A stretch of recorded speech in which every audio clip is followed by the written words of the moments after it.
మిత్రుల అయ్యన్నకు చార్వాక రామకృష్ణకు ఇవాళ అర్పించడమే కాకుండా వారి నుంచి స్ఫూర్తి పొంది వారి జీవిత ఆచరణ నుంచి స్ఫూర్తి పొంది ఇప్పుడున్న సందర్భంలో ఇప్పుడున్న కాలంలో మరింతగా ప్రేరణ తీసుకోవటానికి ఆ ఇంధనాన్ని మన్నించడానికి జమ్మకూడిన మీ అందరికీ కూడా అభినందనలు తెలియజేస్తూ అయ్యన్న గారి గురించి చెన్నై సార్ చెప్పిండ్రు, రాఘవాచార్య సార్ చెప్పిండ్రు. వాస్తవానికి అయ్యన్న గారి గురించి మాట్లాడటానికి నా దగ్గర ఏ సమాచారం లేదు. కానీ వారి జీవితం గురించి ఇంతకుముందు చెప్పిన తర్వాత ఒక విస్తృతమైన మనిషిని, సామాజిక బాధ్యత కలిగిన మనిషిని ఆయన పోయిన తర్వాత ఆయన చేసుకుంటూ ఆయన ఉన్న కాలంలో కలవకుండా ఉండడం అనేది ఒక విధంగా బాధ అనిపిస్తున్నప్పటికీ ఈ సందర్భంగా ఏర్పాటు చేసిన ఈ సదస్సులో నన్ను భాగస్వామి చేసిన నాస్తిక సమాజానికి, బోర్డెన్ టీచర్స్కు కృతజ్ఞతలు తెలియజేసుకుంటూ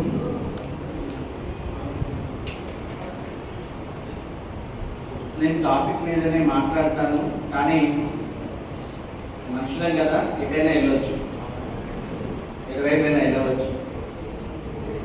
అప్పుడప్పుడు నన్ను కరెక్ట్ కూడా చేయవలసిన అవసరం ఉన్నది. Okay, thank you. ఈ సెషన్ జయకుమార్ సార్ మాట్లాడాలి. నా కోసం సార్ మధ్యాహ్నానికి షిఫ్ట్ చేసుకున్నారు. వారికి ముందే ధన్యవాదాలు చెప్తూ, మతాన్ని మనం ఎట్లా చూడాలి, చరిత్రను ఎట్లా చూడాలి, ఇప్పుడున్న పరిస్థితులు ఎట్లున్నాయి. సహజంగా మతం పట్ల ఆల్రెడీ నాస్తిక సమాజానికి ఒక అవగాహన ఉంది. దాన్ని స్పష్టంగా మళ్ళీ నేను చెప్పాల్సిన అవసరం లేదు. కానీ మతం ఒక నిరాశ చెందిన సమాజంలో, నిస్పృహ పొందిన సమాజంలో వ్యక్తి ఆశ్రయించుకోవటానికి అంటే ఏ విధమైనటువంటి తనకు తోడ్పాటు, భరోసా భౌతిక సమాజంలో లేనప్పుడు ఆ తోడ్పాటుని అందుకోవటానికి ఆ మనిషి ఆశ్రయించుకుంటారు, నిట్టూర్పుగా ఆశ్రయించుకుంటారు. అందుకే మార్క్స్ కూడా ఒక మాట అంటారు. అలాగే మార్క్స్ మాటతోటి మీరు కొటేషన్లో కూడా ఉన్నది, దానిపైన రాసి ఉన్నది. మార్క్స్ ఇంకొక మాట కూడా అంటారు, హృదయం లేని సమాజానికి మతం హృదయాన్ని ఇచ్చింది అంటారు. హృదయం లేని సమాజానికి మతం హృదయాన్ని ఇచ్చింది అంటారు. అంటే దాన్ని ఆ కోణంలో నుంచి మతాన్ని చూడడం, అదే కాకుండా ఆ కాల ప్రవాహంలో మనిషి ఆ క్లిష్టతకు, మనిషి సమస్యల పరిష్కారం వెతుకుతూ అంతిమంగా ఒక పరిష్కారం దొరుకుతున్నటువంటి సందర్భంలో అది ఒక అవసరం లేని ప్రక్రియగా మతం ఎట్లా మారిపోయిందో, ఆ అవసరం లేని ప్రక్రియగా మతం మారిపోయినప్పటికీ దాన్ని ఎట్లా ఆశ్రయించుకుంటున్నామో మనం చూస్తున్నాం. సహజంగా మన జీవితంలో నాస్తికవాదం అనేటటువంటిది మనిషి కేంద్రంగా జరిగేది కదా. మనిషి కేంద్రంగా జరుగుతుంది, మనిషికి అతీతంగా జరగదు. మనిషి బయట అది ఆలోచించదు. మనిషి కేంద్రంగా జరుగుతున్నటువంటి, మనిషి మీద అద్భుతమైన ప్రేమతో కూడుకున్న ఒక అద్భుతమైనటువంటి, మనిషి పట్ల ఒక అద్భుతమైన కన్సర్న్, అది హేతువాద పునాదిగా, శాస్త్రీయ పునాదిగా మనిషిని చుట్టూ ఏర్పరచుకున్న ఒక గొప్ప దృక్పథమే ఈ నాస్తిక దృక్పథం. మనుషుల మీద ఎంత ప్రేమ ఉంటే వాటన్నిటినీ కాదని మనిషిని కేంద్రం చేయాల్సి ఉంటుంది. ఒక దానికి ఉన్నటువంటి బేస్ అట్లాంటిది. మనం కూడా మన జీవితంలో చాలా విషయాల పట్ల హేతువును ఆశ్రయించుకుంటాం, చాలా విషయాల పట్ల హేతువును ఆశ్రయించుకుంటాం. కానీ మిగతా సగానికంటే ఎక్కువగా అహేతుకంగా ఉంటాం. ఇప్పుడు వ్యాపారం చేస్తే లాభ నష్టాల విషయంలో వెంటనే హేతువుగా ఉంటాం. వాడు మతవాదే కావచ్చు, మరింతగా ఆశ్రయాన్ని ఇచ్చుకోవచ్చు, ఓ భయంకరమైనటువంటి ఆలోచన కలిగి ఉండవచ్చు. కానీ వ్యాపారం కాడికి వచ్చేసరికి లాభ నష్టం అనే క్రమం జరగగానే వెంటనే నువ్వు ఆడ హేతువును ఆశ్రయిస్తావు.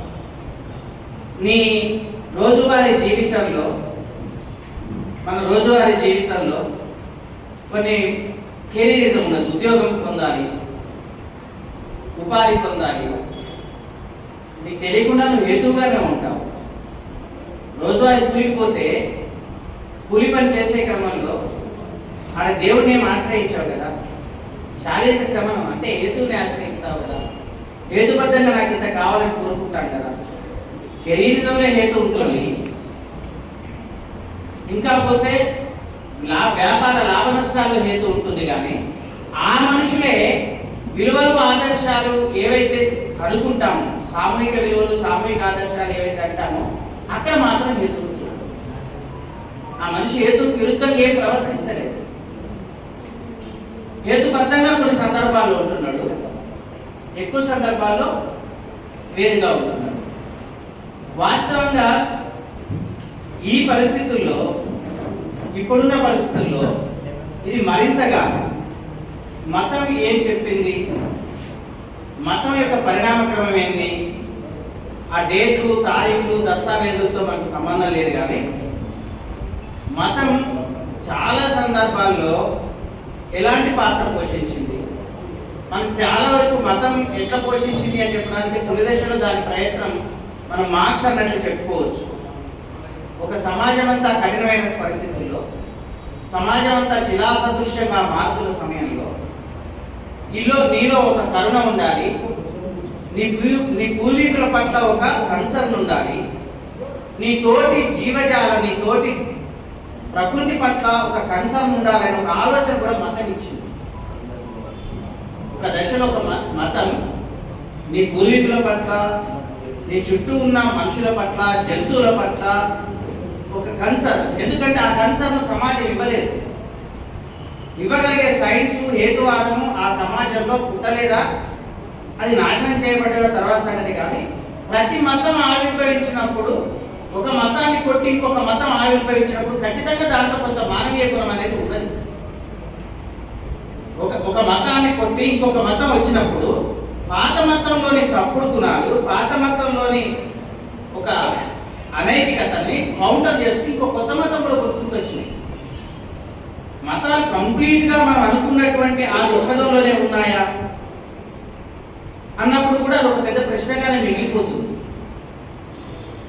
మతం అట్లా కొన్ని సందర్భాల్లో ఉన్నది ఉంచుకుంటూనే మతం చాలా సందర్భాల్లో మనం చరిత్ర పరిణామక్రమాన్ని పరిశీలించినప్పుడు చాలా సమూహాలను, చాలా వర్గాలను ఆధిపత్య స్థితిలోకి మతం నెట్టింది. మతం అట్లా నెట్టిపడేసింది, క్యాప్చర్ చేసేసింది. అది మనందరికీ తెలిసిందే. మతం ఆధిపత్యాన్ని పొందింది, మతం ఆధిపత్య వర్గాన్ని సృష్టించింది, మతం ఒక విధంగా సమాజాన్ని నియంత్రించింది.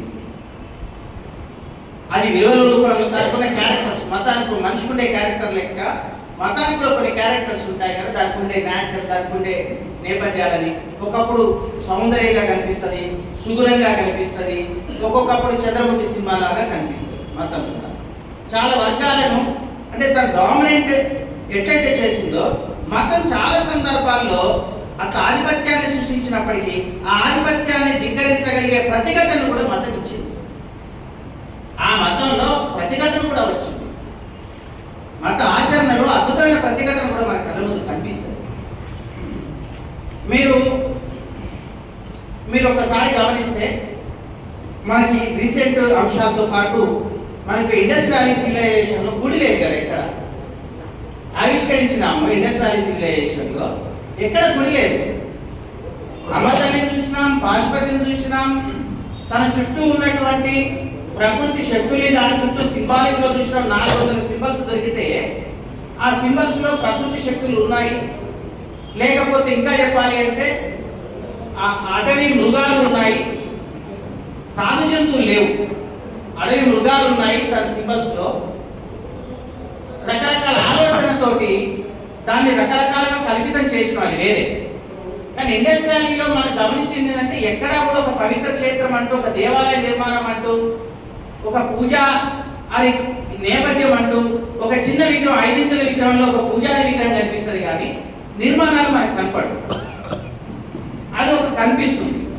పైగా సింధు నాగరికత కాలంలో దాన్ని ఇంకో విధంగా చూసినప్పుడు అది ఎట్లా కనిపిస్తుంది అంటే అది ఎక్కడ యుద్ధంలో పాల్గొన్నట్టు కానీ యుద్ధ ఆయుధాలు కానీ ఎక్కడ దొరికినట్టు మనకు కనపడలేదు.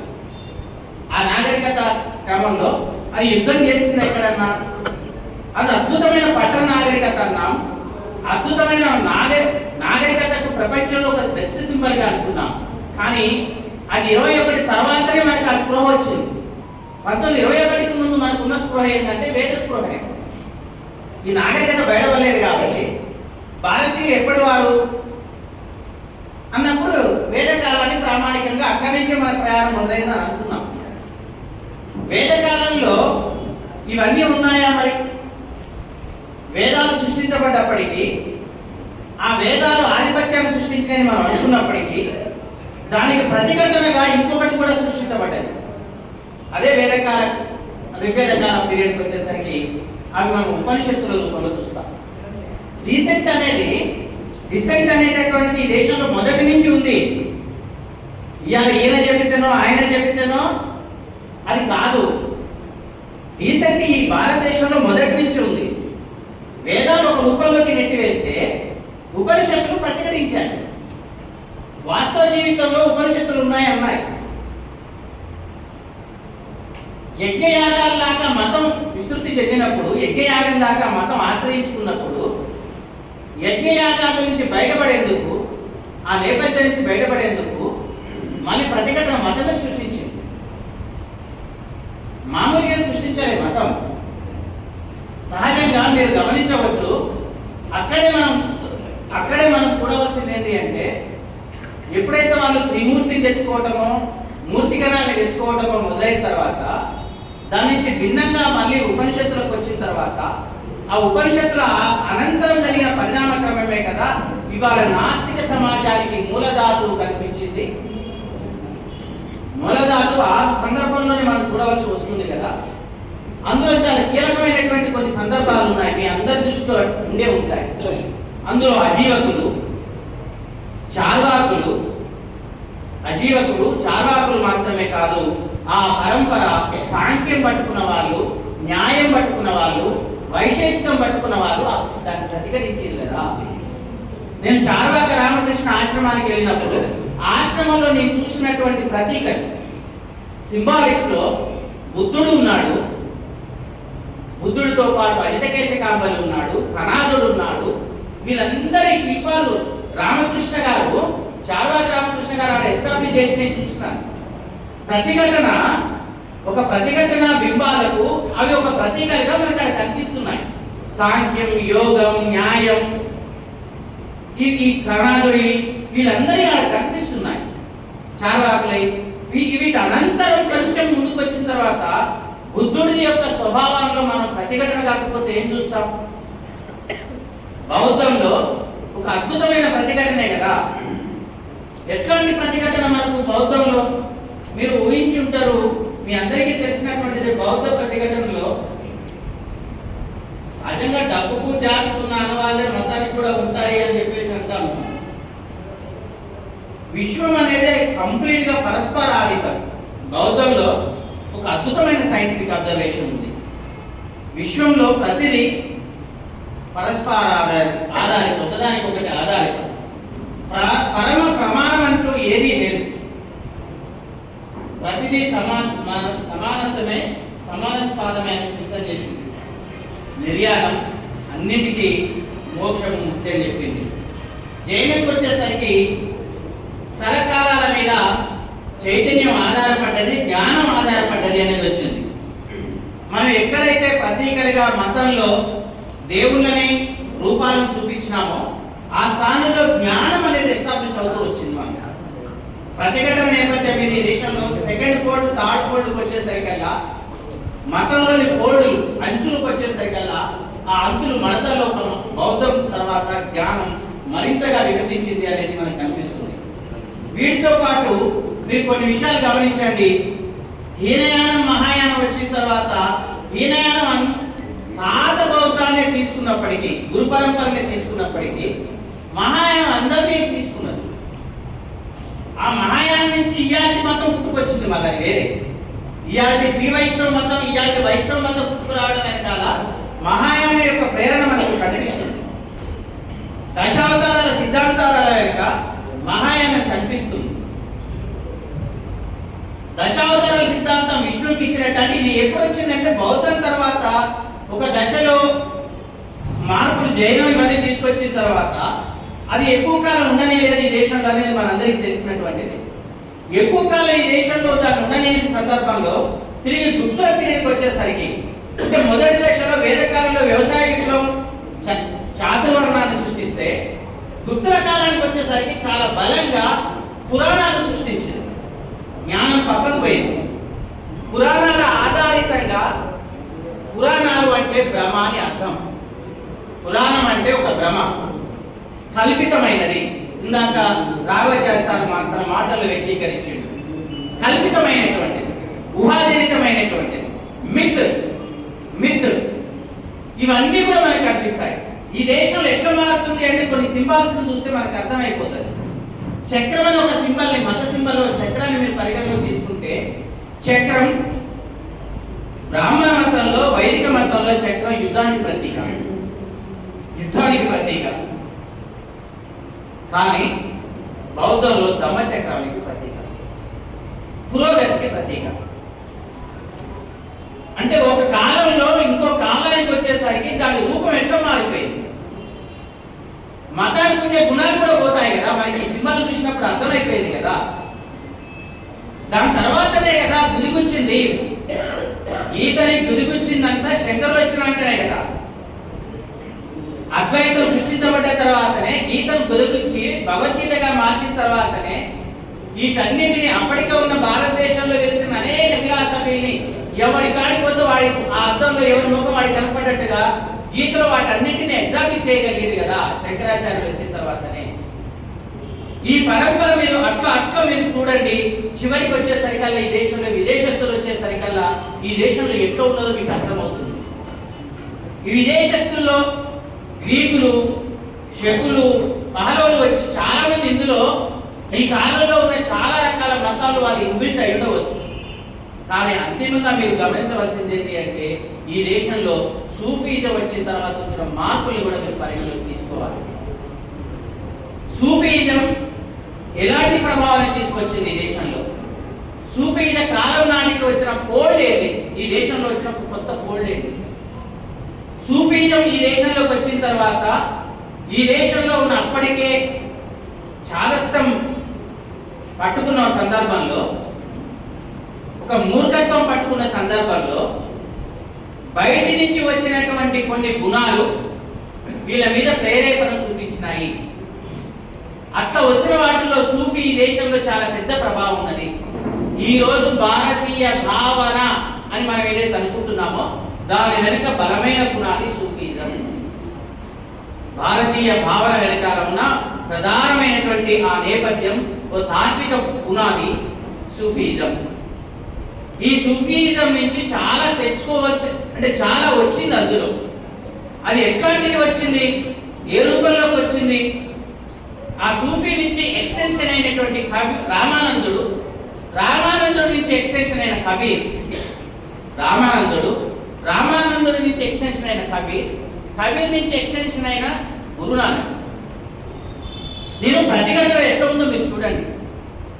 దానికి ప్రతిఘటన కబీర్ ఎలాంటి ప్రతిఘటన చేసిండు, గురునానక్ ఎలాంటి ప్రతిఘటన చేసిండు, రామానందుడు ఎలాంటి ప్రతిఘటన చేసిండు. దానికి భిన్నంగా అదే సమయానికి కొంచెం ముందే దక్షిణ భారతదేశంలో అల్వార్లలో ఒక మహిళ వచ్చి ఉంది. అల్వార్లలో ఒక మహిళ వచ్చి ఉన్నది కదా. దాని నుంచి కొంచెం ముందరికి వచ్చి చూడండి. ఇక్కడ రామానుజుడు ఒక విస్తృతంగా బయటకు వచ్చిండు. అంబేద్కర్ తన కోటింగ్స్ లో చాలా సార్లు రామానుజుడి గురించి చెప్తుంటాడు. రామానుజుడిని ఈయన ఎట్లా క్యాప్చర్ చేసిండు అనేది తర్వాత సంగతి. ఇక్కడ ఏం జరుగుతుంది అనేది చివరిగా మాట్లాడుకుందాం, అది కూడా ఎట్లా వస్తుందని. రామానుజుడు ఒక మతంలో ఆయన ఒక దశలో ఆయన ఒక స్వల్ప ప్రతిఘటన. ఆ ప్రతిఘటన అక్కడ కబీర్ రామానందుడి దాకా ఎట్లా పోయింది, ఆ కబీర్ దాకా ఎట్లా పోయింది, గురునానక్ దాకా ఎట్లా పోయింది. కబీర్కి వచ్చేసరికల్లా అసలు రాముని ఎట్లా చూసిరు వాళ్ళు. రామాయణంలో మనం దేవుని ఇట్లా రూపం అని కాదు, అప్పటిదాకా ఉన్నటువంటి రాముడికి చాలా గుణాలు ఉన్నాయి, తర్వాత రాముడికి చాలా గుణాలు ఉన్నాయి. తులసీదాస్ అక్బర్ క్షేత్రంలో పనిచేస్తున్నప్పుడు రాసిన రామచరితమానస్ ఉత్తర భారతదేశంలో ఈనాటి రాజకీయాలకు అది పునాది. ఇవాళ భారతదేశ రాజకీయాల్లో రాముని ఎట్ట చూస్తున్నాం అని చెప్పడానికి తులసీదాస్ రామచరితమానస్ ఎక్స్టెన్షన్ కాకపోతే ఈ రాముడు ఉత్తర భారతదేశంలో ఇట్లాంటి రాముడు ఉండేవాడు కాదు, వేరే రాముడు ఉండేవాడు. వాస్తవానికి తులసీదాసుని వాళ్ళు కౌంటర్ చేసిండు. మన తులసీదాస్ కాలంలో అప్పుడు సంస్కృతంలో రాయాలి, కానీ తులసీదాసు సంస్కృతాన్ని వదిలిపెట్టేసి అవధి భాషలో రాసిండు. అక్కడ కామన్ పీపుల్స్ లాంగ్వేజ్లో రాసిండు. సాధారణ ప్రజలు మాట్లాడుతున్న భాషలు రాసినందుకు తులసీదాసును కూడా సనాతన పేరు మీద ఉన్న వాళ్ళు వ్యతిరేకించారు. ఇవాళ ఆ రాముడే, తులసీదాసు సృష్టించిన రాముడే ఇవాళ భారతదేశ రాజకీయాల్లో కథానాయకుడు ఆ రాముడే. కానీ ఈ రాముని కొట్టివేస్తూ కబీర్ ఒక రాముని తెచ్చాడు. కబీర్ ఒక అద్భుతమైన ప్రతిఘటనతో ఒక గొప్ప రాముని తెచ్చాడు. సుగుణ రాముని కాదు ఆయన తెచ్చింది, నిర్గుణ రాముని తెచ్చాడు. అసలు ఓ అద్భుతమైనటువంటి ప్రతిఘటన నిర్గుణ రాముడిగా కబీర్ తీసుకొచ్చాడు. గురునానకును సృష్టించింది. మీరు ఆ కాలంలో మీరు గమనించండి, ఏ ప్రీస్ట్ అయినా మధ్యయుగ కాలం తర్వాత ఏ ప్రీస్ట్ అయినా బ్రాహ్మణ కులంలో నుంచి ఈ దేశంలోకి వచ్చి ఈ దేశంలో ఆ యుగంలో ప్రజల్ని మార్చిన ఏ బ్రాహ్మణ పండితుడైనా ఉన్నాడా? మీరు ఒక్కసారి చూడండి. ఆనాటి కాలంలో రవిదాస్ అయినా, గురునానక్ అయినా, కబీర్ అయినా, వీళ్ళెవరైనా కానీ, ఒక సాల అయినా, ఒక చర్మకారుడు, ఇట్లా మీరు గమనించండి. వృద్ధుల వారిగా వచ్చిన వాళ్ళు అత్యంత అంటే ఎవరో ఊహించినంత ప్రభావాన్ని, సమాజంలో అద్భుత ప్రభావాన్ని, ఇది ప్రతిఘటన, మామూలు ప్రతిఘటన కాదు. అసలు ప్రీస్టిక్ గ్రూప్స్ ఎగిరిపోయినాయి కదా, ఎగిరిపోయి అక్కడ వచ్చిన గ్రూప్ ఏంటి? వీళ్ళు కదా. గురునానక్ దేవుణ్ణి అద్భుతంగా చెప్పిండు. గురునానక్ మామూలు విషయం ఏమంటాడు? దేవుడు ఎక్కడున్నాడయ్యా అంటే పొలంలో పనిచేసే కార్మికుడి చేతిలో ఉన్నాడు, పండిన పంటలో దేవుడు ఉన్నాడు అంటాడు గురునానక్. దేవుణ్ణి ఆయన సాక్షాత్కారం ఏ రూపంలో ఉంది, ఎట్లా ఉంది అని చెప్పడానికి నానక్ అట్లా ఉండొచ్చు. మనుషులు పట్టుకునే వల్లయ్య మతాలు అంటాడు కబీర్. మనుషుల మీద వేసే వలలు అంటాడు మతాల్ని కబీర్ అంటాడు. మీరు గమనించండి, షాజహాన్ ఔరంగజేబ్ పీరియడ్కి వచ్చినాక కాశీ కూలిపెట్టాలి. మనం కాశీని కేంద్రం చూడాలి. 3 అంశాలు అంతిమంగా నేను మర్చిపోయినా గుర్తు చేయండి. కాశీని మనకు రీసెంట్ తవ్వకాలు జరిగినాయి తమిళనాడులో.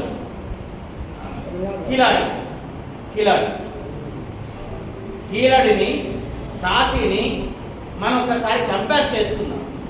అంతిమంగానే మీరు గుర్తుంచుకోండి, 1659కి వచ్చేసరికల్లా ఔరంగజేబు ఆ దేవాలయాలకు ఇనాములు ఇచ్చిండు. అన్ని దేవాలయాలు 10 ఏళ్లలో ఆ దేవాలయాలు కూలగొట్టబడ్డాయి. ఆయన కాలంలోనే కూలగొట్టబడ్డాయి. ఇనాములు ఇచ్చిన గుడికే కూలగొట్టబడ్డాయి. గమ్మత్ ఏంటంటే అదే కాశీలో ఆ గుడులు మినహా మిగతా గుళ్ళ జోలికి పోలే. బ్రాహ్మణ ప్రీస్టు ఉన్న గుళ్ళ మీద దాడులు జరిగినాయి. ఎవరు చేసి ఉంటారనే తర్వాత సంగతి.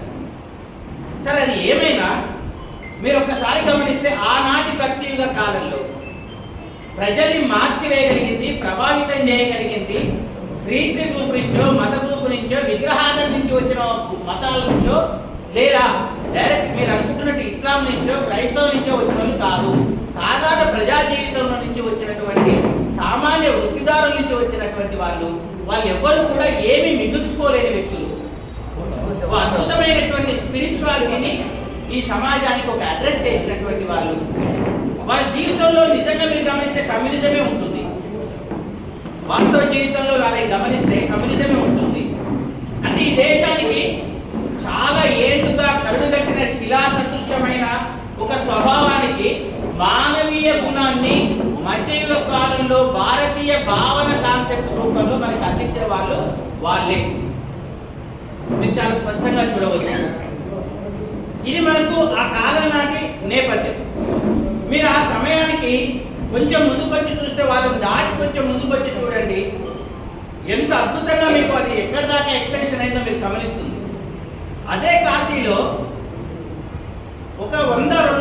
మధ్యకాలం కూడా కాదు, మన కాలంలో ఒక ముగ్గురు కీలకమైన వ్యక్తులు కూడా మనం దృష్టిలో పెట్టుకోవచ్చు. అద్భుతమైన సరోదు విద్వాంసుడు పండిట్ రవిశంకర్, షహనాయి విద్వాంసుడు బిస్మిల్లా ఖాన్, ఇద్దరు కలిసి కూర్చొని బాలాజీ టెంపుల్లో వాదించారు. అదేంటి సంగీత పరికరం. అప్పటికే భారతీయ సంగీతం అంతా కూడా ఒకటే గుర్తుంచుకోండి, భారతీయమైనది అంటే మిక్స్డ్, బహుళత్వం, వైవిధ్యం. నా దేహాన్ని ఇప్పుడు నా స్కెల్టన్ తీసుకొచ్చి పరీక్షలు డిఎన్ఏ పరీక్షలు పెడితే నాలో ముస్లిం గుణం ఉందో, పార్సీ గుణం ఉందో, భారత అన్ని రకాల గుణాలు ఈ డిఎన్ఏలో బయటపడతాయి. దీని నుంచి తప్పించుకునే అవకాశమే లేదు. ఈ డిఎన్ఏలో అన్ని గుణాలు ఉన్నాయి. ఈ డిఎన్ఏలో భారతీయమైనది అన్నీ ఉన్నాయి.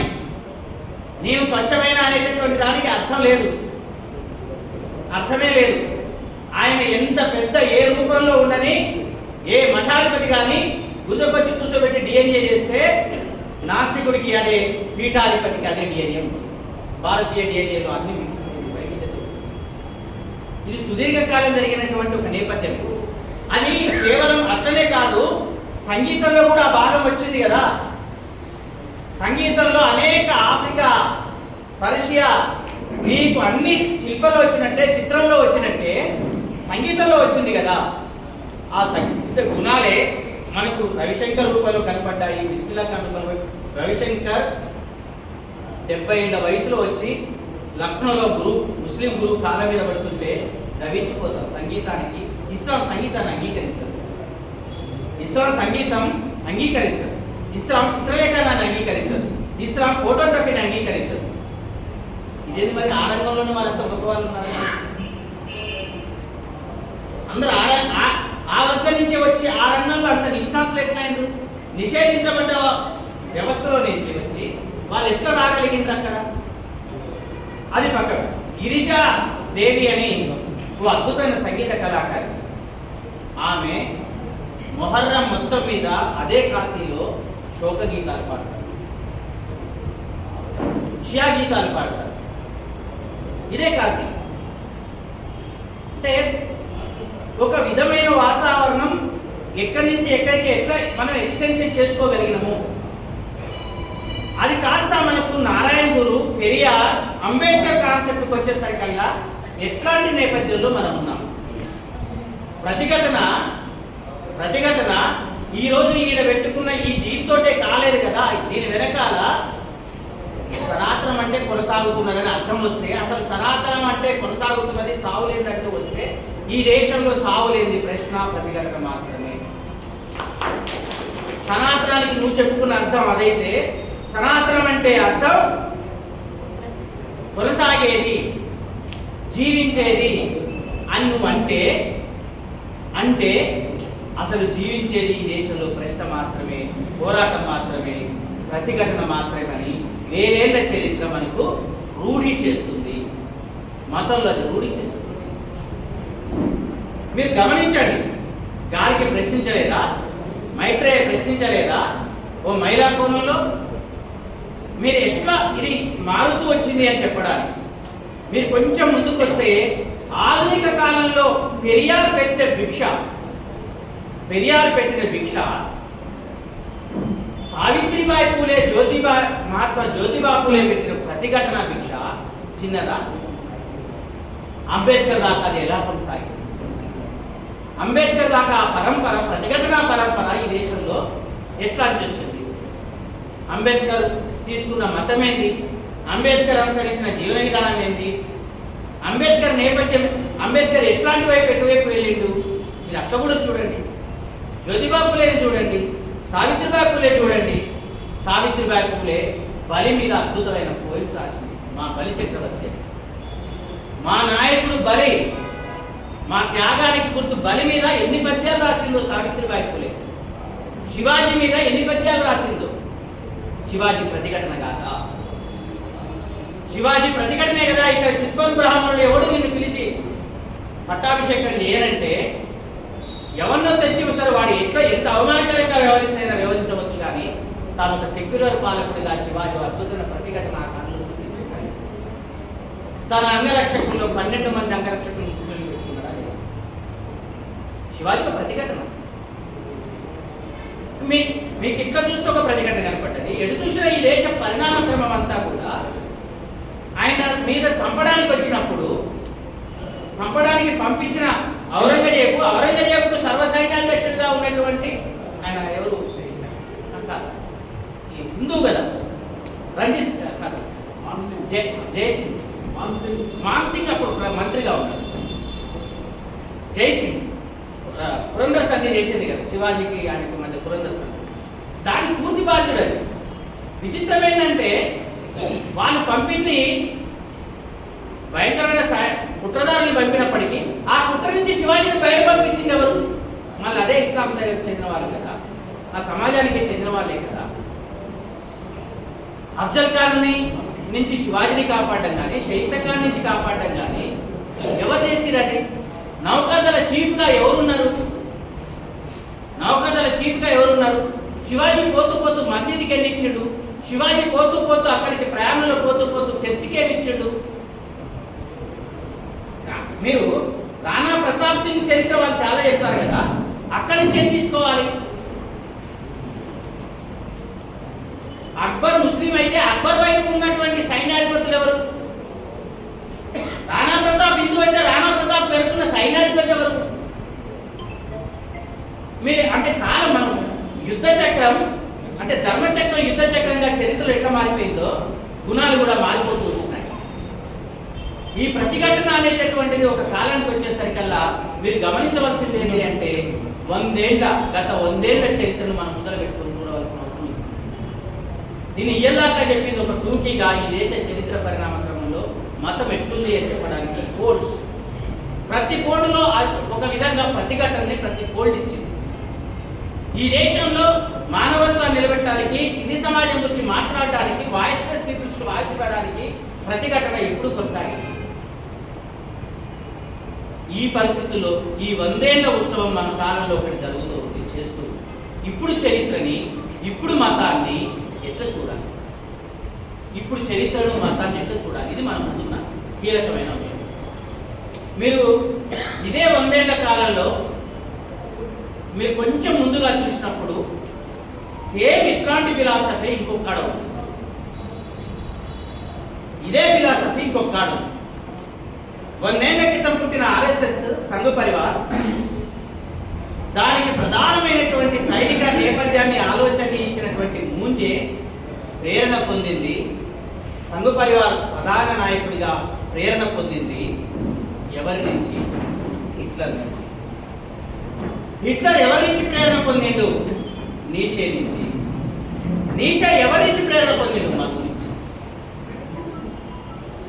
ఈ ప్రపంచ రాజకీయాలను మీరు ఖచ్చితంగా ఒక దృష్టికోణంలోంచి చూడండి. అది మనం హిట్లర్ని సృష్టించాం. ఈ ప్రపంచ మానవాళి నాశకుడైన హిట్లర్ని ఈ దేశంలో నుంచి వెళ్ళిన మనువు సృష్టించాడు. చాలా విచిత్రంగా అనిపిస్తుంది. మనువు నుంచి ఎన్ని పేజీలు రాసిండో ద స్పోక్ జరదృష్టలో నీషే అసలు మీరు ఊహించరు ఎంత విలువైన, అంటే ఎట్లాంటి వర్గం, ఎట్లాంటి కులం, ఎట్లాంటి మనిషి ఈ సమాజానికి, ఈ ప్రపంచానికి అవసరం, ఎట్లాంటి వాళ్ళు అవసరం లేదు, ఎవరు అవసరం లేదు, ఎవరు నిర్మూలించాలి, ఇవన్నీ మనువు నుంచి ప్రేరణ పొందినటువంటి నీషే నుంచి ప్రేరణ పొందింది. ఆ ప్రేరణను చూసి ఇక్కడికి వచ్చి సావర్కర్ అయినా మూంజే అయినా ఈ 100 ఏళ్ల కాలంలో సృష్టించబడ్డ ఈ వృక్షానికి బీజం అక్కడ ఉంది. ఈ 100 ఏళ్ల నేపథ్యం మీద ఈ ప్రచారంలో దాన్ని నిలబడడంలో వాస్తవిక దృక్పథం మనకు అక్కడ కనిపిస్తుంది.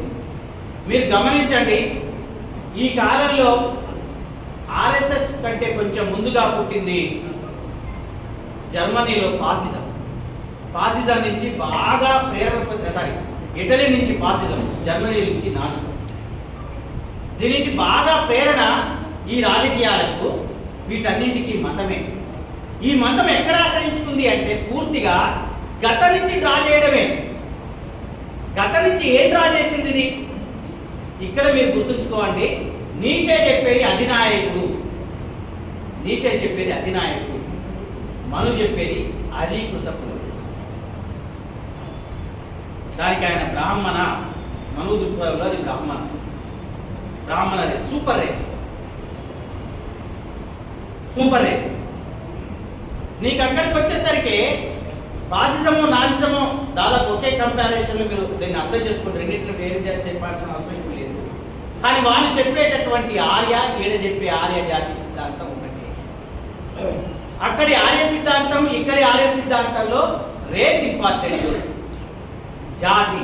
ఈ జాతిని ఎత్తుకుంటూ పోవటం అనేది చాలా విచిత్రంగా ఏంటి అంటే, పూర్తిగా అయ్యేదాకా మనకు సార్ చెప్పిండే వేటి నుంచి, కల్పనలు, పురాణాల నుంచి, సాక్ష్యాలు లేని కట్టుకథల నుంచి, చరిత్ర నుంచి కాదు, కట్టుకథల నుంచి గుంజుకోవడం, డ్రా చేయడం, చరిత్రలోకి జ్వరపడడం. చాలా విచిత్రం ఏంటంటే, ఈ ఫాసిజం చేసిన వానికి చరిత్ర లేదు, నాజిజం వానికి చరిత్ర లేదు, ఆర్ఎస్ఎస్కు చరిత్ర లేదు. వాళ్ళు ఏం చేయాలి? ఇప్పుడు స్వాతంత్రోద్యమంలో పాల్గొన్నారా? ఏదైనా మానవీయ పోరాటంలో ఉన్నారా? లేదు కదా. కానీ వీళ్ళు నిలబడాలి అంటే ఏం చేయాలి? డ్రా చేయాలి. ఏం డ్రా చేయాలి? చరిత్ర నుంచి ఏం డ్రా చేయాలి? మతం ఎప్పుడైనా అధికారాన్ని ఇస్తుంది, ఆధిపత్యాన్ని ఇస్తుంది. మతం అధికారాన్ని, ఆధిపత్యం కాదు, అమరత్వాన్ని కూడా ఇస్తున్నారు వాళ్ళు నమ్మిరు మతాన్ని. ఇప్పటిదాకా మతాన్ని ఒక యాంగిల్లో చూసినాం. ఇప్పుడు మతాన్ని వీళ్ళు ఎట్లా నమ్ముతున్నారు, ఏ యాంగిల్లో వీళ్ళు నమ్ముతున్నారు అంటే, చరిత్ర నుంచి ఏ డ్రా చేస్తున్నారు అంటే, వాస్తవానికి ఏమి లేని చోట అన్నీ ఉన్నాయని చెప్పడం. ఇయ్యేదాకా మీరు మేడం మాట్లాడింది, చాలామంది మాట్లాడి, ఈ దేశం మొత్తం కూడా ఆవు పేడ చుట్టే తిరుగుతుంది, నిమ్మకాయల చుట్టూ తిరుగుతుంది, కొబ్బరికాయల చుట్టూ తిరుగుతున్నారు. అసలు ఈ దేశంలో నిజంగా వీళ్ళు ఎక్కడి నుంచి డ్రా చేస్తున్నారు, ఏం డ్రా చేస్తున్నారు అంటే, ఈ ప్రపంచ జాతిని పరిపాలించే ఒక గుణం మాకు మాత్రమే ఉంది అని చరిత్ర చెబుతుంది అని చరిత్ర నుంచి డ్రా చేస్తుంది. ఆర్య జాతి, ప్రపంచ జాతి. మీరు రెండు అంశాలు కంపేర్ చేసుకొని ఇప్పుడే చూడండి, ఇప్పుడే గమనిస్తే అర్థమవుతుంది. ఈ సూపర్ రేస్ వెనకాల ఏమున్నది? సూపర్ రేస్ గొప్పదని చెప్పడానికి ఏం చేయాలంటే చరిత్ర నుంచి తవ్వాలి. చరిత్ర నుంచి ఎక్కడ తవ్వాలి అంటే, వీళ్ళు మొదలుపెట్టారు ఆ సమయానికి పాత రోమ్లో ఆర్కియాలజీ డిపార్ట్మెంట్ తవ్వినప్పుడు వచ్చినటువంటి స్వస్తిక్ గుర్తు అక్కడ బయలుపడింది. పాత రోమన్ గుర్తు, స్వస్తిక్ గుర్తు బయటకు వచ్చింది. మాకు ఆ స్వస్తిక్ అనేటటువంటిది పాత ఆర్య జాతికి అది ప్రధానమైనటువంటి సింబల్.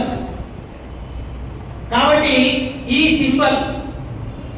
సింబల్ కలిగి ఉండడం అనేది సూపర్ రేస్కు ఒక ఎగ్జాంపుల్, ఒక సూచిక. నిజంగా రోమ్లో మాత్రమే లేదు, ఆనాటి నాగరికత అవశేషాలు అన్ని చోట్ల ఆ సింబల్ ఉన్నది. భారతదేశంలో ఉన్నది, మిగతా ప్రపంచంలో ఆఫ్రికాలో కనుగొనబడ్డది, లాటిన్ అమెరికాలో కూడా కనుగొనబడ్డది. ఎక్కడ చూసినా ఈ స్వస్తిక కనిపిస్తుంది. ఈ స్వస్తిక్ గుర్తు రకరకాల పేర్లతో పిలువబడి ఉండవచ్చు. స్వస్తిక్ రకరకాల అర్థాలను కూడా ఇవ్వవచ్చు. బౌద్ధంలో కూడా స్వస్తిక్ ఉంది, బుద్ధుడి పాదాలకు గుర్తు స్వస్తిక్. అట్లా ఒక్కొక్కటి ఒక దాంట్లో శుభసూచికం. కానీ ఆర్య రేస్ సింబల్ ఏంటి అంటే, ఇప్పుడు హిట్లర్ ఏం చెప్తున్నాడు అంటే, ఆయన మీరు గమనించండి, హిట్లర్ కంటే ముందు జరిగిన ఒక పెద్దది ఏంటి అంటే, బెర్లిన్ మొదటి ప్రపంచ యుద్ధం వరకు కూడా అంటే 1870లో పుట్టింది జర్మనీ. దానికి పూర్వ చరిత్ర లేదు. భారతదేశం బ్రిటిష్ వారి తర్వాత, భారతీయ భవనం మొఘలాయి పీరియడ్ తర్వాత ఏర్పడిన తర్వాత భారతదేశం పుట్టింది. ఎస్పెషల్లీ 1857 తర్వాత. ఇంకా చెప్పాలి అంటే 1947లో, ఇంకా చెప్పాలి అంటే భారత రాజ్యాంగం అమల్లోకి వచ్చిన తర్వాత సమాఖ్య ఫెడరేషన్ తోటి భారతదేశం పుట్టింది తప్ప ఇంకోటి కాదు. ఓ ఊహాజనితం, మంత్రంలో ప్రవరలో ఉంది అంతే. మనం చెప్పుకుంటారు కదా, మనం పిల్లలు చూస్తాం కదా, ప్రవర చెప్పుకుంటాం కదా, మీ అడ్రస్ కృష్ణా, గోదావరి, మధ్యప్రదేశ్ అని చెప్తాం. ప్రవర ఆ ప్రవరలో ఉంది, ఫిజికల్గా లేదు అది. ఆ ఫిజికల్గా భారతదేశం ఎప్పుడు వచ్చింది అని చెప్పడానికి చాలా ప్రయాణం ఉంది. కానీ మనం గుర్తుంచుకోవాల్సిన ఒక కీలకమైన అంశం ఏంటి అంటే, ఈ మొదటి అంటే అతి తక్కువ చరిత్ర కలిగిన బెర్లిన్, దట్ మీన్స్ జర్మనీ, మొదటి ప్రపంచ యుద్ధానికి ముందు ఆ 50-60 ఏళ్ల కాలంలో అద్భుతమైన ఆర్థిక ప్రగతిని పొందింది. ఎంత కల్చరల్గా పారిస్ల కంటే, లండన్ కంటే బెర్లిన్ ముందు అడుగు వేసింది. చాలా అద్భుతమైన కొత్త ఆలోచన, కొత్త ఆర్కిటెక్చర్, కొత్త నేపథ్యం, everything. Berlin is new trend, వరల్డ్లో న్యూ ట్రెండ్. అట్లాంటిది మొదటి ప్రపంచ యుద్ధం వచ్చి కుప్పకొచ్చి ఏం జరిగిందనే తర్వాత అనంతరం కుప్పకూలిన వృత్తులు, వ్యాపారాలు, సంక్షోభం ఇవన్నీ చుట్టుముట్టినాయి. ఆ బెర్లిన్లోనే ఇప్పుడు కొత్త నమ్మకాలు. ఈడ నిమ్మకాయలు, కొబ్బరికాయలు ఈడ పుట్టినట్లే అక్కడ కూడా అవే పుట్టినాయి. ఆశ్రయించుకుంది ఏంటి అంటే మాస్ హిస్టీరియా అన్నది ఆశ్రయించుకుంది. మీరు బాగా గమనించండి, 1915లో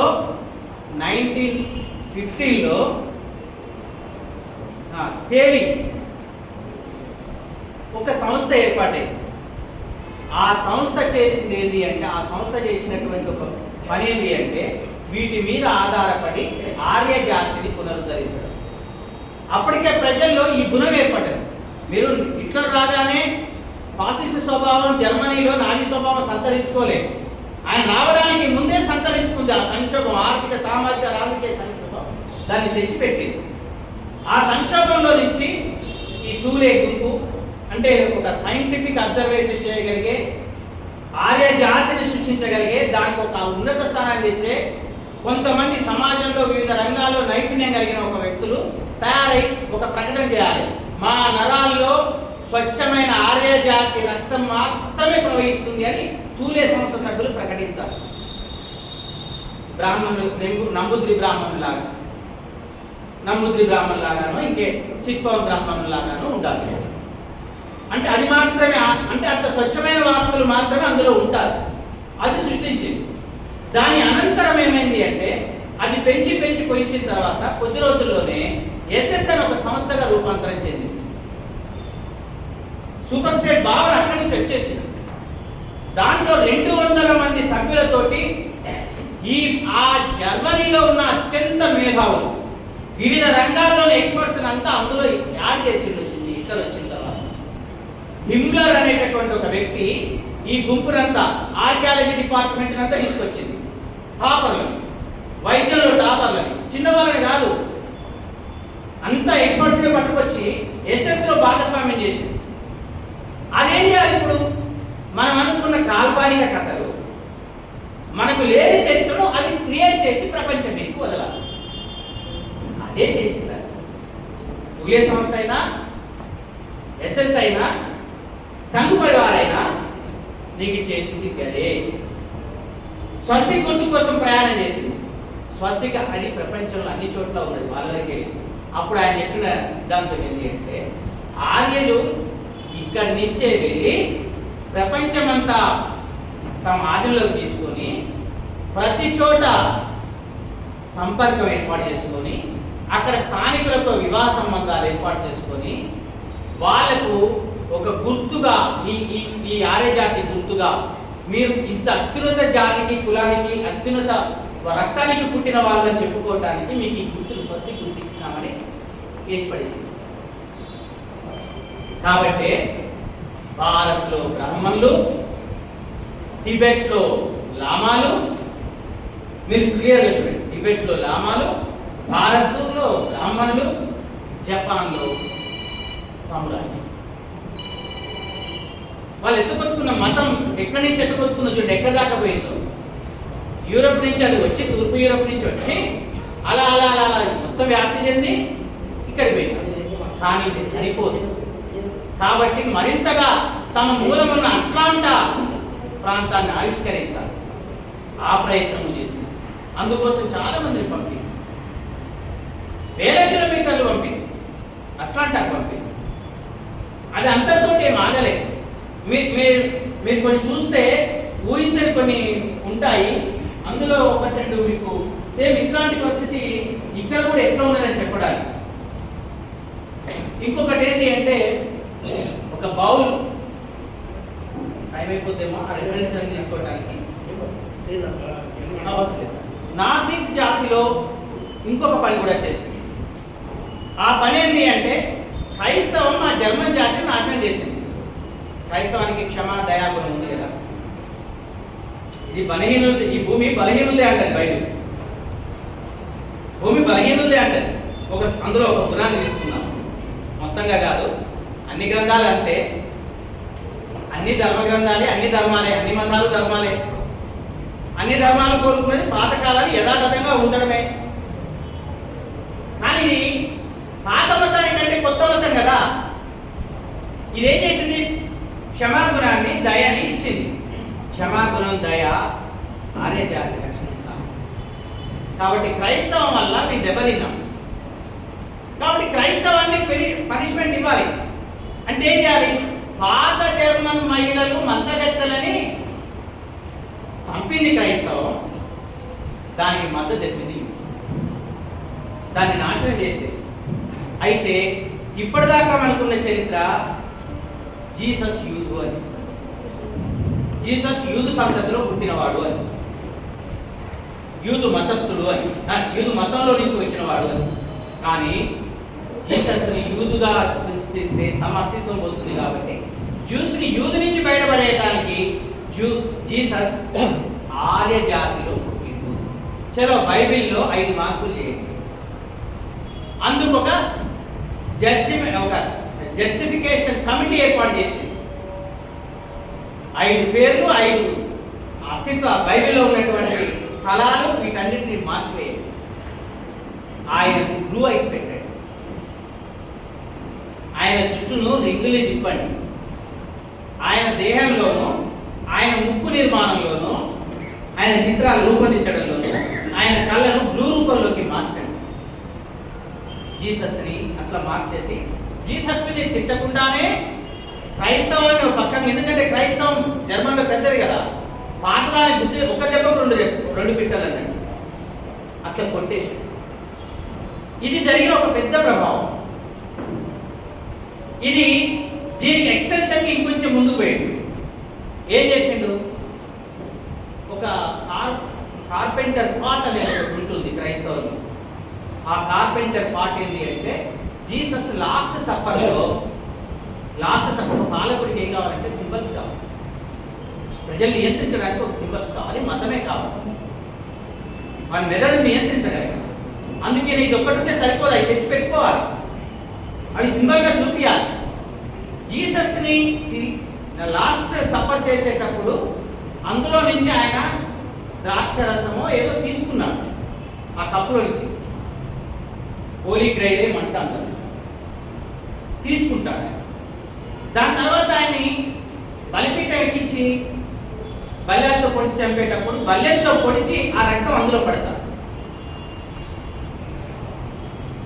అది దానికోసం ఒక పాత పురాణ కథలు చాలా ఉంటాయి, విపరీతంగా ఉంటాయి ఆ కథలు. అందులో ఆ కథల్ని నమ్మి చాలా మంది 1432లో ఒక అద్భుతమైన పెయింటింగ్స్ కూడా వేయబడ్డాయి. బహుశా ప్రపంచంలో అత్యధిక సార్లు దొంగతనానికి గురైన పెయింటింగ్ అదేనంట. కాదు, మనాలిసా కాదు, ఇది బౌల్ పట్టుకున్నది, దాని పేరు కూడా ఉంది, నేను చెప్తాను. అంటే ఆ హోలీ గ్రైల్ పట్టుకున్న పెయింటింగ్ ఉంటుంది. దాన్ని మొత్తంగా ఏంటి అంటే ఆ పెయింటింగ్ కూడా దొంగతనంగా అది ఉండాలి. మీరు ఊహించరు, హిట్లర్కు ఉన్నటువంటి గుణాలు ఏంటి అంటే, బహుశా జాతక చక్రాన్ని నువ్వు నమ్ముతావో నమ్మవో కానీ హిట్లర్ స్టార్స్ ప్రయాణాన్ని దృష్టిలో పెట్టుకునే బయటకెళ్తాడు. ఆస్ట్రాలజీని వదిలిపెట్టలే, సైకియాట్రిస్టుల్ని వెంటనే ఉంచుకునేవాడు. ఎంత అధునాతనంగా కనిపించినా ఆయన నోస్టర్డామ్ నుంచి బాగా విపరీతంగా అట్లాంటి మూఢ విశ్వాసాలు సమాజంలో సృష్టించడమే కాదు, ఆ పాలకుడికి కూడా ఉన్నాయి, ఆ గుంపుకు ఉన్నాయి. మీరు హిమ్లర్ చరిత్రను ఒక్కసారి చూస్తే, నాజీలో కీలకమైన వ్యక్తి హిమ్లర్, వాని ప్రయాణం అంతా ఇదే, ఈ సేకరణ కోసమే ప్రపంచమంతా పంపించాడు. దీన్ని గ్యాదర్ చేయడానికి చెయ్యని ప్రయత్నం లేదు. ఇది దాన్ని. మూడోది అంటే ఆ సింబల్లో ఆయన ఫెయిల్యూర్ అయ్యింది, స్వస్తికాలో ఫెయిల్యూర్ అయ్యింది. కానీ స్వస్తిక ఆయన పార్టీ సింబల్గా మీరు చూసినారు కదా, ప్రతి చోట కనిపిస్తుంది. ఇక మూడో దాని మీద కీలకంగా పడ్డది ఏంటి అంటే హిట్లర్ మూడోది ఏంటి అంటే బల్లెం, జీసస్ను పొడిచిన బల్లెం. అది పాలకుడి చేతిలో ఉండాలి, ఒక దండలా. దానికోసం విపరీతంగా తిరిగి మొత్తానికి ఆస్ట్రియా మ్యూజియం నుంచి దాన్ని ముందుకు వచ్చుకొని పెట్టుకున్నాడు. ఆయన ఆర్మ్ దగ్గర భుజాల దగ్గర యూనిఫామ్లో పెడతాడు బల్లెం, జీసస్ సంబంధించిన ఆ సింబల్, బల్లెం సింబల్. డావిన్సీ కూడా వేరు ఇవన్నీ కనిపిస్తుంటాయి. చాలా దీని మీద విపరీతమైన పరిశోధనలు, నిజమైన విట్నెస్లు, ఈయన ఎట్లా ప్రయోగాలు చేసిండు, ఎట్లా మతం నుంచి డ్రా చేసుకునే ప్రయత్నం చేసిండు, ఎట్లా సింబాలిక్స్ను ఈయన ఎట్లా క్యాప్చర్ చేసిండు అని చెప్పడానికి ఇవి మీకు కనిపిస్తాయి. వీటి నుంచి పోయేటప్పుడు ఇట్లా తన నేపథ్యాన్ని, తన చరిత్ర పెంచుకోవడానికి బహుశా నాజీ చేసిన దొంగతనం ఇంకా ప్రపంచంలో ఇంకెవరు చేయలేదు. దాదాపు 6.5 లక్షల కళాఖండాల్ని దొంగతనంగా పట్టుకొచ్చుకుంది, కళాఖండాలు.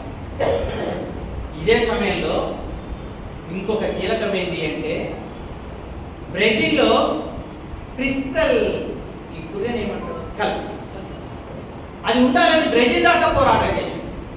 అది తన దగ్గర ఉండాలంట, కాల్పానిక్ మిత్ కోసం. బ్రెజిల్ మ్యూజియంలో ఒకటి ఉన్నది, దానికోసం పాత కల్పితాలు ఏవో ఉన్నాయి. అవన్నీ వాస్తవమని బయట ప్రపంచానికి ప్రకటించడం, అది తన దగ్గర ఉండేటట్టు చేయడం. హిట్లర్ చేసినటువంటి, ఎస్పెషల్లీ హిమ్లర్ చేసినటువంటి ప్రయోగాలు ఇవే కాదు. ఈ స్కేల్ అది ఒకటే కాదు, ఇంకొంచెం ముందుకెళ్తే ఆయన చేసింది ఎంత భయంకరంగా కనిపించిందంటే, ఆయన చేసిన ప్రయోగాల్లో కొద్దో గొప్ప ఎక్కువ రిజల్ట్ ఆయన అనుకున్న పద్ధతిలో పొందింది టిబెట్ వైపు పంపినాం. ఒక టీంనే పంపించండి. 16 నెలలు ఆ టీము ఎవరు టిబెట్కి పోతారు, ఆ పీఠభూమికి ఎవడెక్కుతాడు, ఏ పరిశోధనలకు ఎక్కుతారు. సో హిమాలయాల్లో ఆర్యజాతి ఉంది, టిబెట్లో పరిశోధనలు చేయండి అని పరిశోధనలకు పంపించింది. వాళ్ళు పోయి చేసిన పరిశోధనలు ఏంటి అంటే ముక్కును కొలవడం, ముఖానికి మాస్కులు సృష్టించడం, అంటే అవి పెడతారు కదా ప్లాస్టర్ ఆఫ్ పారిస్ లాగా పెట్టి తీసుకొచ్చి మళ్ళీ విగ్రహాలు లాగా పోస్తారు కదా, అట్లా మాస్కులు సృష్టించడం. నడుము కొలతలు, కాలు కొలతలు, ఫింగర్స్ కూడా ఉండాలి. నోటి జాతి లక్షణాలు ఉంటాయి, అరికాలు లోపలికి ఉండాలి, చేతి వేలు పొడుగు ఉండాలి. ఈ నోటికి లక్షణాలు, ముక్కు ఇట్లా పొడుగు ఉండాలి, ముక్కు దూరం ఇట్లా ఉండాలి. ఈ నోటి జాతి లక్షణాలు ఎక్కడ వచ్చాలో అక్కడ పోయి అన్ని కొలుసుకొని వచ్చాయి. అక్కడి నుంచి టిబెట్ నుంచి ఆయన అద్భుతంగా వాటిని ప్రజెంట్ చేసిండు. టిబెట్ నుంచి విమానం వస్తే హిల్మర్ స్వయంగా వెళ్ళి దాని స్వాగతం పలికిండు, సక్సెస్ తీసుకొచ్చినారు. చూడండి, ఒక అధిరేసును సృష్టించడం వెనకాల ఎంత మిత్తుకు పాల్పడ్డాడు, ఎంత కాల్పనికత, ఎంత వాస్తవం చెప్పడానికి ఎంత ప్రయత్నం చేసిండు. ఇక ఆయన కాలంలో చరిత్రకారులందరూ ఎవరు అంటే, హ్యారీ పాటర్ నవలలు రాసిన ఉన్నది కదా, దాన్ని ఏమంటారు ఇంగ్లీష్లో ఏదో అంటారు కదా, కాల్పనికత, ఫిక్షన్. ఈ ఫిక్షన్ ఎవరు రాస్తాడో వాడే చరిత్రకారుడు. చరిత్రకారుడు కాదు. ఇప్పుడు ఎవడు ఫిక్షన్ రాస్తాడో వాడు చరిత్రకారుడు. వాళ్ళతో నింపిడు 200 మంది ఎస్ఎస్లో కీలక సభ్యులు, మామూలు మనుషులు కాదు, అందులో ఏ చిన్నపాటి వాళ్ళు కాదు, అత్యున్నత స్థాయి వ్యక్తులతో దాన్ని నింపిడు. అధికారం వచ్చినాక ఏదైనా చేపిస్తారని చెప్పడానికి, అంటే ఫాసిజం అధికారం స్థాపించడం వేరు, అధికారాన్ని నిలబెట్టుకోవడానికి ఎంతటి బలిదానాలు చేయడానికి ఆయన సిద్ధపడుతుంది, ఎలాంటి పనికైనా పూనుకుంటుందని చెప్పడానికి ఎన్ని మిత్తులు. ఈ మిత్తులన్నింటినీ గుంజుకున్నది ఒకటి. రెండవది ఏంటి అంటే ఆయన ఫ్యూరర్, అధినాయకుడు ఉండాలి. మీరు ఈ దేశంలో ఒక పాత్ర చూస్తుంటారు, పిరమిడ్ ఎదురుగా కూడా ఒక పాత్ర ఉంటుంది. ముఖము మనిషి ముఖము, బాడీ జంతు లక్షణాలతో ఉంటుంది, ముఖం మాత్రం మనిషి. ఇది అధికారమైన ఆహారాన్ని గుంజుకుంటుంది, తింటుంది, ఎప్పుడు ఆకలి అంటుంది. అది తిరుగులేని విజేత, దాని పేరు యతి. ఈ యతి టిబెట్లో ఉందని అది కూడా ఫోటోలు తీయడానికి విష ప్రయత్నం చేసింది. దాదాపు 1600 గంటల ఫిల్ములు దానికోసం క్యాప్చర్ చేసిన ఫిల్ములు, 60,000 70,000 ఫోటోలు క్యాప్చర్ చేసిన సందర్భాలు అది ఉంటుందా? కానీ నమ్మించే ప్రయత్నం, ఎత్తి కోసం ప్రయత్నం, ఒక కాల్పనిక ఒక పాత్రకి నిజంగా ఉన్నదని భ్రమించడం, అది ఇంకా ఉన్నది హిమాలయాలు తిరుగుతుందని ఈయన కాదు ఆయన కాదు ఇద్దరు భావించారు. ఇద్దరు ఈ యాంగిల్ స్టూడెంట్ ఎక్కున్నాయి. ఈ కొలతలు, ఈ నేపథ్యాలు అంతిమంగా దేనికి దారితీస్తున్నాయి అంటే, ఈయన రెండో ప్రపంచ యుద్ధం చేసిన తర్వాత చేసినప్పుడు యూదుల్ని గుర్తించడానికి మొదలుపెట్టి అయ్యపత్రంతో వీళ్ళు నోటిక్ కాదు, వీళ్ళు యూదులు ఏం చేయాలి, ఎట్లా గుర్తించాలి అంటే, ఆ క్యాంపుల నుంచి ఉన్నారు కదా కాన్సన్ట్రేషన్ క్యాంపులో పెట్టిన వాళ్ళని, కాన్సన్ట్రేషన్ క్యాంపులో పెట్టిన వాళ్ళని గుంజకు వచ్చేసి 10 రోజులు పోబెట్టి ఉబ్బగానే కొలతలు తీసుకుని ఆ బాడీలని అత్యంత కటిక చలిలో ఎంతకాలం బతుకుతాయో చూసేది. వీడు ఎంతకాలం బతుకుతాడో, అత్యంత వేడిలో వాడి సహజంగా ఎంతకాలం బతుకుతాడో, ఎంత క్రూరమైన వాతావరణం మీరు గమనించండి. కోసం డాక్టర్లు తమ వృత్తిలో అనైతికతకు ఎంత పాల్పడ్డారో మీరు గమనించండి. డాక్టర్ల వృత్తి ఎంత అనైతికంగా వ్యవహరించబడ్డారు. కానీ కొన్ని యుద్ధంలో ఒక తీవ్ర దశ చేరుకునేసరికి క్రైస్తవంలో ఉన్న అదే బ్లూ ఐస్, యూదులు కానీ బ్లూ ఐస్ చాలా మంది ఉన్నారు. అట్లాంటిక్ తవ్వకాల కోసం ప్రయత్నం చేసినట్టుగానే, ప్రపంచమంతా ప్రయత్నం అన్ని చోట్ల తవ్వకాల కోసం జరిగినట్టుగానే ఇట్లాంటి అన్ని పిచ్చి పిచ్చి పనులన్నీ చేసినారు. ఇదే క్రమంలో ఆయన చివరిగా అనుసరించింది ఏంటి అంటే, ఈ కొలతలు, ఈ మతం, నోర్దిక్ అనేటటువంటి రేస్ నుంచి ఒక వర్గాన్ని, యూదు అనే వర్గాన్ని ఇతరులు అని ఎట్లా నెట్టి వేసిందో, వీళ్ళు యూదులు కాదు, వీళ్ళు ఆర్యులు అని చెప్పడానికి ఆయన కొత్తది లెబర్ను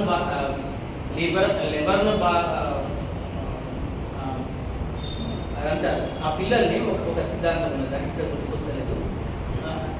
దాంట్లో ఏంటి అంటే, జర్మన్ పురుషులు నోర్డిక్ మహిళలు ఐర్లాండ్లోను, ఫిన్లాండ్లోను, డెన్మార్క్లోను, స్వీడన్లోను ఉన్న ఆడవాళ్ళతో సంపర్కం చేసి పాత పీరియడ్లో, ప్లేటో పీరియడ్లో అనుకుంటా ఆమె మేధావులు పుట్టియడం అనేది, ఈ దేశంలో నమూద్రి అనే బ్రాహ్మణుని తొలి భార్య పెళ్లి చేసుకున్నాక తొలి రోజు పంపాలనే కేరళలోని సాంప్రదాయం ఉన్నది. ఆ తరహాలో పుట్టించడానికి చర్చి కూడా దీనికి మద్దతు తెలియ పరిస్థితి వచ్చింది. అసలు ఫ్రాన్స్ అయితే దాంట్లో ఊగిపోయింది, హిట్లర్ కోసం ఊగిపోయింది. అంతిమంగా అది వేరే ఏదో తీసుకోవచ్చు. అంటే జాతిలో వాడు ఎట్లాంటి జాతిని సృష్టించడానికి చేసిందంటే, అట్లా సృష్టించేసి దాదాపుగా కొన్ని వేల మందిని పుట్టించాలనుకున్నాడు. కానీ అంతిమంగా వాడు పత్రం అయ్యేసరికి ఒక 10,000 మంది ఒక స్వీడన్ వాళ్ళు తీసుకోవాల్సి వచ్చింది. ఎందుకంటే పిల్లలు పుట్టియడం, తల్లిదండ్రులు వదిలేయడం, వాళ్ళని ప్రభుత్వం సాధడం అనేది పెట్టిండు. కానీ యుద్ధం అయిపోయిన తర్వాత వాళ్ళు అనాథలైపోయారు. ఎక్కడైతే చిన్న పిల్లలు బ్లూ ఐస్ తోటి ఉన్నారో, ఓల్డ్ ఐస్ తోటి ఉన్నారో, వాళ్ళందరినీ కిడ్నాప్ చేయడం కూడా మొదలుపెట్టారు. ఆగి యూరోప్ మొత్తం మీద కిడ్నాప్ చేసి ఒక దగ్గరికి చేర్చి, ఇదొక విధంగా ఉంది. యూదుల్ని కిడ్నాప్ చేసి ఒక దగ్గరికి చేర్చి, అదొక విధంగా ఉంది. చూడండి, ఇది ఎట్లా క్రియేట్ చేయగలిగిండు, ఇట్లా ఏ విధమైనటువంటి స్వభావాన్ని ఆయన చేయగలిగిండు అంటే, కేవలం ఆయన వల్లనే అది సృష్టించబడలేదు, ఆ సమాజం అంత అమానవీయంగా తయారు చేయబడింది. వాటన్నింటిని అంగీకరించే విధంగా ఆ సమాజం తయారు చేయబడింది. సేమ్ పరిస్థితుల్లో ఒక్కసారి ఇప్పుడు మీరు అన్న అంశాలని, ఇదే మతం, ఇదే చరిత్రలో కొన్ని అంశాలు మొదలు పెట్టుకోండి. ఆయన బల్లెం తెచ్చినట్టే ఈయన ఏం తెచ్చాడు చెప్పండి? సెంగోల్ లేలేదా? పార్లమెంటులో రాజ్యాంగం పెట్టాల్సిన చోట్ల సెంగోల్ పెట్టలేదా? ఆయన నాజీ ఆర్కియాలజీ నేపథ్యం మీద ఆర్కిటెక్చర్ ఎట్లా కట్టిండు, ఈయన పార్లమెంట్ అంటే కట్టిండు. గమనించండి, సేమ్ డిజైన్స్. అంటే ఆ ఆర్కిటెక్చర్ అదే తరహాలో ఉండాలి, సిలబస్ అదే కావాలి, ఏ విద్య ఉండాలో, ఏ మతం ఏంటో, ఎట్లా ఆచరించాలో ఆయన చాలా స్పష్టంగా చెప్పాడు. ఎక్కడి దాకా పోయిందంటే ఈయన నిజంగా చెప్పాలి అంటే, భారతీయమైనది హిందూ కాదు, హిందూ అయినదే భారతీయమైనది. ఆ నిర్వచనం ఎక్కడి దాకా మారిపోయిందో చూడండి. భారతీయం అనే దాంట్లో అందరూ ఉంటారు, ఇతరులు ఉండరు. ఇతరులు అనే పదం ఉండదు. ఇందాక ఇతరులను వాడు యూదు అన్నాడు, ఇప్పుడు ఇతరులు అంటున్నాడు, మీరు మంగళసూత్ర అంటున్నాడు కదా, మీరు అవతల వాళ్ళు చొరబాటుదారులు అంటున్నాడు కదా, వాడు ఇతరులు అన్నాడు, వీడు చొరబాటుదారులు అంటున్నాడు. నిన్న ఎన్నికల్లో కూడా చొరబాటుదారులు అన్నాడు కదా, పట్టుకున్నది 5గురినే కదా, ఇప్పటి వరకు పట్టుకున్నది ఆడ ఎస్ఐఆర్ పెట్టిన తర్వాత 5గురినే కదా. మేము ప్రతిదీ చూడండి, సెంగోల్ని తెచ్చుకున్నట్టే దీన్ని తెచ్చుకున్నట్టే ఆయన ఎట్లా ఆ సింబాలిక్లో యోగ చేయడం, వేషధారణ, ఇవన్నీ మీకు ఎట్లా కనిపిస్తాయో చూడండి. ఆయన ఎంచుకున్న ప్రదేశాన్ని కూడా మీరు చూడండి. కాశీని ఎంచుకోండి. కాశీ దేశంలో ఒక మతానికి ఆయుధపడ్డ, కానీ భారతీయతకు కూడా ఆయుధపడ్డ. ఒక దాన్ని దెబ్బ కొట్టి ఇంకొక దాన్ని సృష్టించడం. మీరు ఒక్కటి గమనించండి, ఎంతగా మార్పు చెందుతూ పోయినాయి అని చెప్పడానికి ఈ దేశంలో కూడా రాముడు నిర్గుణ రాముడు, సుగుణ రాముడు, దుర్గుణ రాముడుగా మారిపోయాడు. ఇప్పుడు రాముడి పక్కన సీత లేదు, పరివారం లేదు, సీతారాం అంటానికి లేదు, జై శ్రీరామ. కుటుంబం లేని రాముడిని అంగీకరించే పరిస్థితికి సమాజాన్ని సృష్టించింది. ఇదొకటి. మీదొక్కటే కాదు, ఇప్పుడు రాముడి చిత్రాలు, హనుమంతుడి చిత్రాలు, శివుడి చిత్రాలు 6 ప్యాక్స్లో ఉంటాయి, ఆదర్శంగా ఉండవు, 6 ప్యాక్స్తో ఉంటాయి.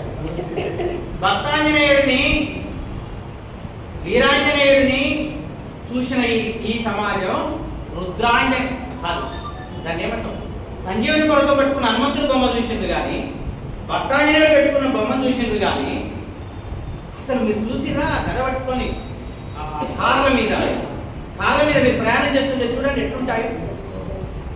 ఆ కార్ల మీద, వెహికల్స్ మీద మనల్ని ఎంత అమానవీయంగా చేసేది సింబల్స్ మనం వేసుకుంటామని.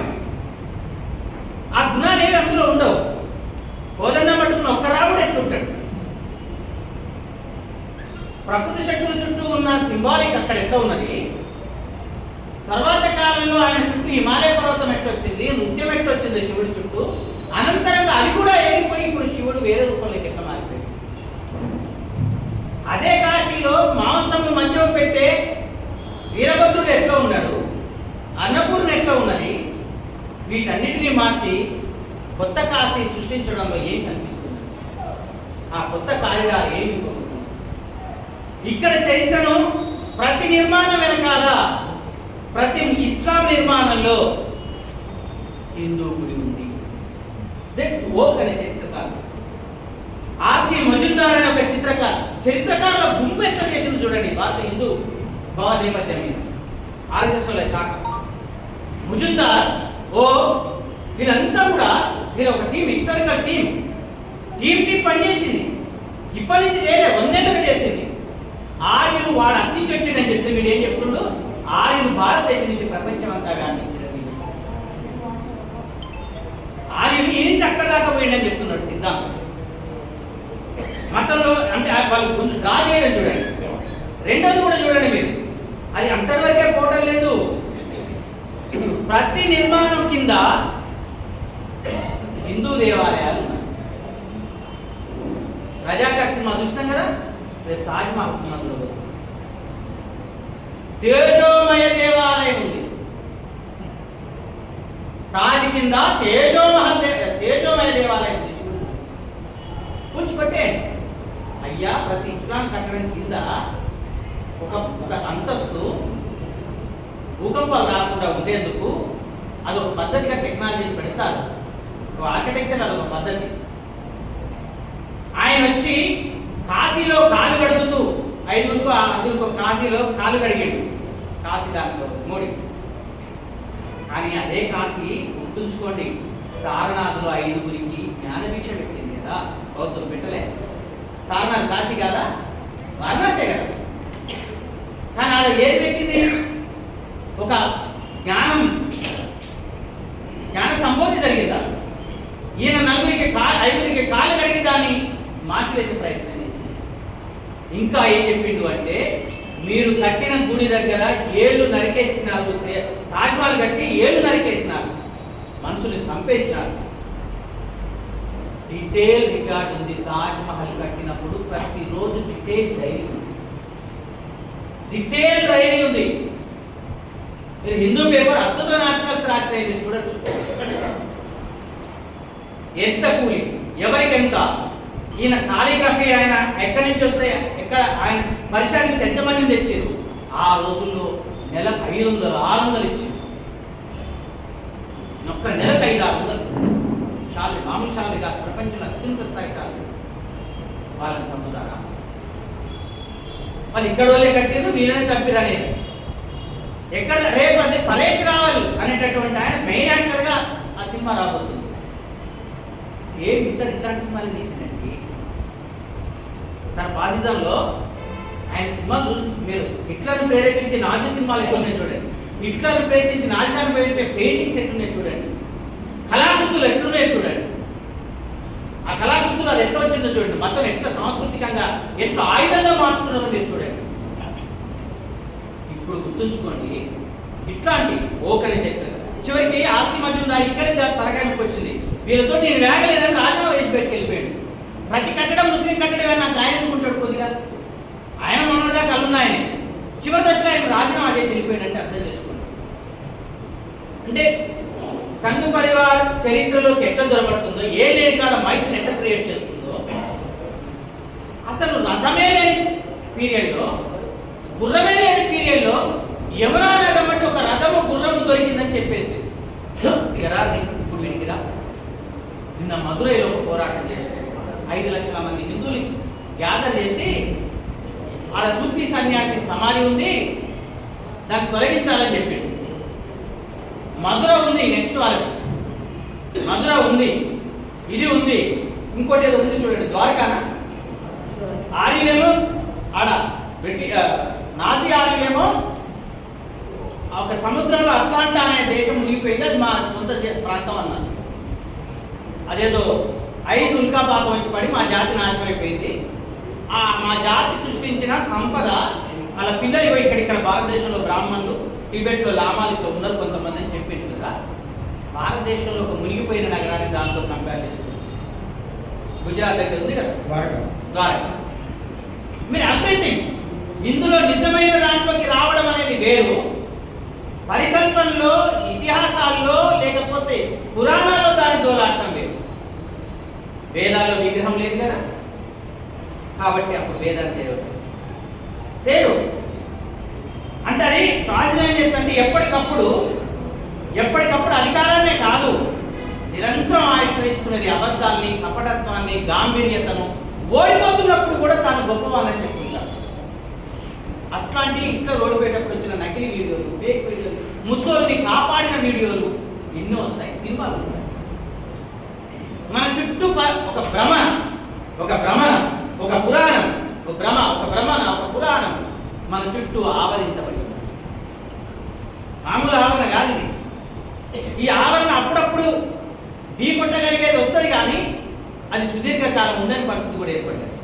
వాళ్ళు అంతగా ఉంటారు, అంత బలంగా ఉంటారు అధికారంలో.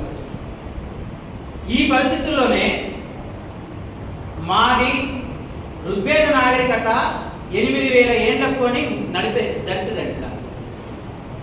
ఋగ్వేద నాగరికత 8000 ఏళ్ళు అని చెప్పడం వల్ల ఉద్దేశం ఏంటంటే సింధు నాగరికత కంటే ముందు అని చెప్పడం. సరస్వతి నది ఇప్పుడు సింధు నాగరికత ఇంకొక చరిత్ర వస్తాడు.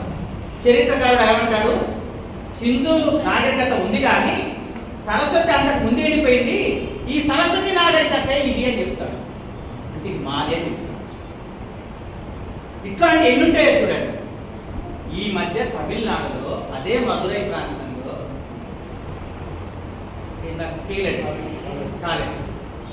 తవ్వకాలు జరిగింది. 100 ఏళ్ల క్రితం జరిగి ఆగినాయి. దాంట్లో 20-30 కిలోమీటర్ల దూరంలో అలెగ్జాండర్ అనే ఆయన తవ్వి ఆపిండు. కొంత వచ్చింది, కొంత రాలేదు. రీసెంట్గా 2015-17లో తవ్వినాయి, మళ్ళీ ఆపిండు. 20-21లో తవ్వబడ్డాయి, ఆపిండు. మొత్తానికైతే 23 కల్లా కొంత అయింది. ఇప్పుడు చాలా వరకు ఒక 100%లో 12% తవ్వకాలు జరిగినాయి. ఇప్పటికి అందింది ఏంటి అంటే 3345 సంవత్సరాల క్రితం బంగారం పోతుంది. సౌత్లో వైగో నది సమీపంలో ఇప్పటి వరకు వచ్చిన అద్భుతమైనది ఏంటి అంటే అదే రాధాకృష్ణ పూర్తి వివరాలతో చెప్తున్నాడు. ఆయన 3 సార్లు ట్రాన్స్ఫర్ చేశారు. ఈ నాగరికత అద్భుతంగా టాయిలెట్స్, ఇప్పుడున్న వెస్టర్న్ టాయిలెట్స్ లాగా వాటర్ పంపింగ్ పైపుల ద్వారా ఎంతెంత దూరం వ్యాప్తి చెందో చాలా అద్భుతమైన సజీవమైన సాక్ష్యాలు మనకు అక్కడ తోగుతున్నాయి. కానీ షెకావత్ ఏమంటాడో తెలుసా? ఇంకా చాలా ఆధారాలు కావాలి అంటాడు. కానీ వాళ్ళు మాత్రం పుష్పక విమానం ఉండొచ్చు, ఎంతమంది ఎక్కినా ఇంకొకరికి ఖాళీ ఉంటుంది. పురాణాలు ఎంతగో ఇక్కడ వాస్తవానికి వస్తేనేమో గవర్నమెంట్ దీన్ని అంగీకరించట్లేదు. సౌత్లో 100 ఏళ్ళు దాన్ని వెనక్కి నెట్టేసింది. ఇక్కడ చరిత్రను వెలికి తీయడంలో ఈ లెక్కకు వస్తే కోటి లెక్కలు కానీ ఇంకా మనకాడ ఇంకెంత వెళ్తాయో, మన మైనార్లు ఎంత వెళ్తాయో, ఎన్నెన్ని నల్లమలలో ఎన్నెన్ని కోటగుళ్ళు ఉన్నాయో సౌత్లో ఇంకా దొరకనియదు. కానీ నార్త్లో నీకు అది ఏమీ లేకున్నా గుర్రం ఉందన్నాడు, ఏమీ లేకున్నా రథం ఉందన్నాడు. ఉన్న వాటి కాలాన్ని ఇంకా ముందుకే చూపిస్తున్నాడు. వాటికి ఏ చరిత్ర డాక్యుమెంట్స్ అక్కర్లేదు. ఇక్కడ వాస్తవాన్ని ముందు వేస్తే చాలా విచిత్రం ఏంటంటే వివేకానంద రాసిన ఆర్టికల్స్లో చాలా విషయాల్లో ఈ దేశంలో మత మార్పులు 80% మత మార్పులు ఈ దేశంలో హింసకు వ్యతిరేకంగా స్థానిక ప్రజలే మత మార్పుకి గురైంది. అది ఆర్థిక హింసనా, రాజకీయ హింసనా, సామాజిక హింసనా, ఆ హింసకు వ్యతిరేకంగా వివేకానంద దయానంద సరస్వతి 1850 తిరుగుబాటు జరిగినప్పుడు ముస్లింలతో కలిసి ప్రయాణం చేసి చాలా ప్రచారం కూడా చేసి ఆయన మళ్ళీ వేరే ఆర్య సమాజం ఏం చేసింది తెలంగాణలో, ఈ నేపథ్యం ఏంటి అనేది తర్వాత సంగతి. ఒక సందర్భం మీరు ఒకసారి మన చుట్టూ ఉంచబడ్డ ఆవరణలో మనకు కనిపిస్తున్నది ఏంటి అంటే ఫాసిజానికి ప్రధాన ఆధారం మిత్స్ మీద, కల్పనల మీద, అబద్ధాల మీద ఉంటుంది. ఆయన నేనే అనే ఒక ఆలోచన మీద ఉంటుంది. వీడు ఎట్లుంటాడంటే ఎప్పుడు మీరు గమనించండి, ఫ్యూరర్ అంటే నిజంగా పాతకాలంలో 1000 ఏళ్ల కింద ఒక ఫ్యూరర్ ఉంటూ అది తెచ్చుకున్నారు. ఇప్పుడు కూడా వీళ్ళకి ఒక ఫ్యూరర్ కావాలి. నాకు తెలిసి ఇంకొక 5-6 ఏళ్లలో రాముడి కలేబరం కూడా దొరికిందని చెప్పారు. కానీ దొరికించుకొని, ఎందుకంటే మాకు ఆయన నుంచి ప్రేరణ పొందినని చెప్పారు. కానీ ఆయన పురాణ పురుషుడు కాదు, ఈయన పురాణ పురుషుడు కాదు, ఈయన వాస్తవం అని చెప్పి ఏదో ఒక బాడీని తెస్తాడు. ఆయన తెచ్చిండు, ప్యూరర్ బాడీ తెచ్చిండు, ఫస్ట్ ప్యూరర్ బాడీ తెచ్చిండు ఏంటిది. కానీ లాస్ట్ తేలింది ఏంటి అంటే ఆ బాడీ దొరికింది, ఉత్సవం చేసిరు, పండగ చేసిరు, మన కేసీఆర్ చేసిరు. చూసిండా కేసీఆర్ గారు కాకతీయ సామ్రాజ్యాన్ని పెంచే క్రమంలో వాళ్ళ వారసులు ఎవడో పట్టుకొచ్చేసి వరంగల్లో ఊరేగిపించింది. ఛత్తీస్గఢ్ పోయారు, వాళ్ళ ఆయనను తీసుకొచ్చి ఇక్కడ ఊరేగిపించింది. యజ్ఞాలు యాగాలు కేసీఆర్ ఎంత చేసిండు, ఈయన తక్కువేం కాదు. ఇప్పుడు నాయన ఈయనది అదే పరిస్థితి, వాళ్ళదే పరిస్థితి. వాళ్ళకు ఎంత భయం చూడండి. కేసీఆర్ కూడా అయ్యే లక్షణాలు ఉన్నాయి కదా, ఆ నమ్మకాలు ఏ నమ్మకాలు.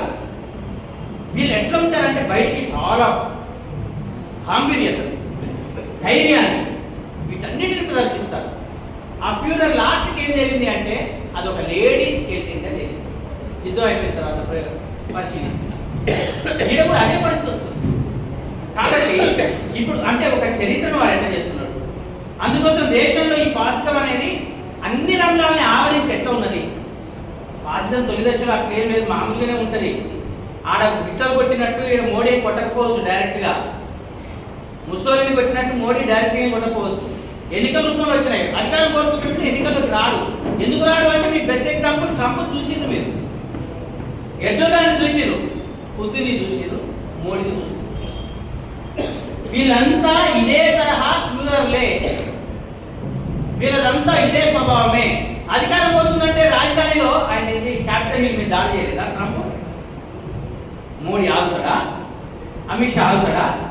న్యాయమూర్తులు జరిపిన వాళ్ళు, చరిత్రను మార్చిన వాళ్ళు, ధర్మాన్ని చంపుతున్న వాళ్ళు, వాళ్ళు అనుకున్న ధర్మాన్ని వాళ్ళు చంపుతున్న వాళ్ళు, వాళ్ళ కాలంలోనే వాళ్ళ మతానికి ఉన్న కనీస విలువల్ని కుప్పకూరుస్తున్న వాళ్ళు.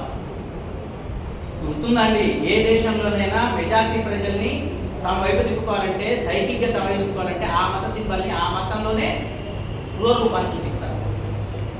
ఆ మతం ప్రజల్నే ముందు క్రూరూపం. వాడే అధికారంలో ఉంటాడు, నిరంతరం భయంలో ఉంచుతాడు. అధికారంలో ఉండేది వాడే, అక్కడ బాధ్యత ఉందా లేదని చెప్పడానికి కాడే. చూడండి మీరు, అంటే ఎంత భయాన్ని రోజు మోడీ ప్రచారంలో, అమిత్ షా ప్రచారంలో, సంఘవారి ప్రచారంలో ఏం కనిపిస్తుంది? ఇదే కనిపిస్తుంది. హిట్లరు తన మూల ఒక గుంపు ఉంది, ఆ ఎస్ఎస్ వాళ్ళందరూ కూడా వాళ్ళు కూడా ఒక సందర్భంలో వ్యతిరేకించిన సందర్భం ఉంది. మోడీని కూడా వ్యతిరేకిస్తున్న సందర్భం కూడా కొన్ని సందర్భాలు వచ్చింది. అయినా వీడు సొంతంగా కొన్ని గుణాలు తెచ్చుకున్నాడు. ఆదాని అంబానీ ఉన్నాయే వాటి నుంచి కొన్ని తెచ్చుకున్నాడు. అంటే ఇది ముసలం ఉత్తగేం పోదు, ముసలం పుడుతుంది. కానీ ఇప్పుడు మనం ఏం చేయాలి? ఈ మతం ఈ చరిత్ర గుండా చేయవలసిన పని ఏంటి? మనం చేసిన ప్రయోగాలు కొన్నైనా మనం చేసిన ప్రయోగాలు ఈ 50-60 ఏళ్లలో మనం ఎంచుకున్న వ్యూహాలు కూడా తిరిగి పరిశీలనలోకి పెట్టాలి. జాతీయ శూన్యవాదాన్ని వాళ్ళు ఒక విధంగా అస్తిత్వాన్ని ఎత్తుకుంటే మనం జాతీయ శూన్యవాదాన్ని ఎత్తుకున్నాం కదా, ఎత్తుకున్నా మనం ప్రజల్లోకి వెళ్ళామా? జాతీయ శూన్యవాదం కాదు, కబీర్ చెప్పిన గుణాలు నిర్గుణాలు వాటిని పట్టుకొని పోయిన వాళ్ళని మనం ఎత్తుకున్నామా? అట్లాంటి కొన్ని ఉన్నాయి కదా, వాటిని మనం ఏమైనా ఎత్తుకున్నామా?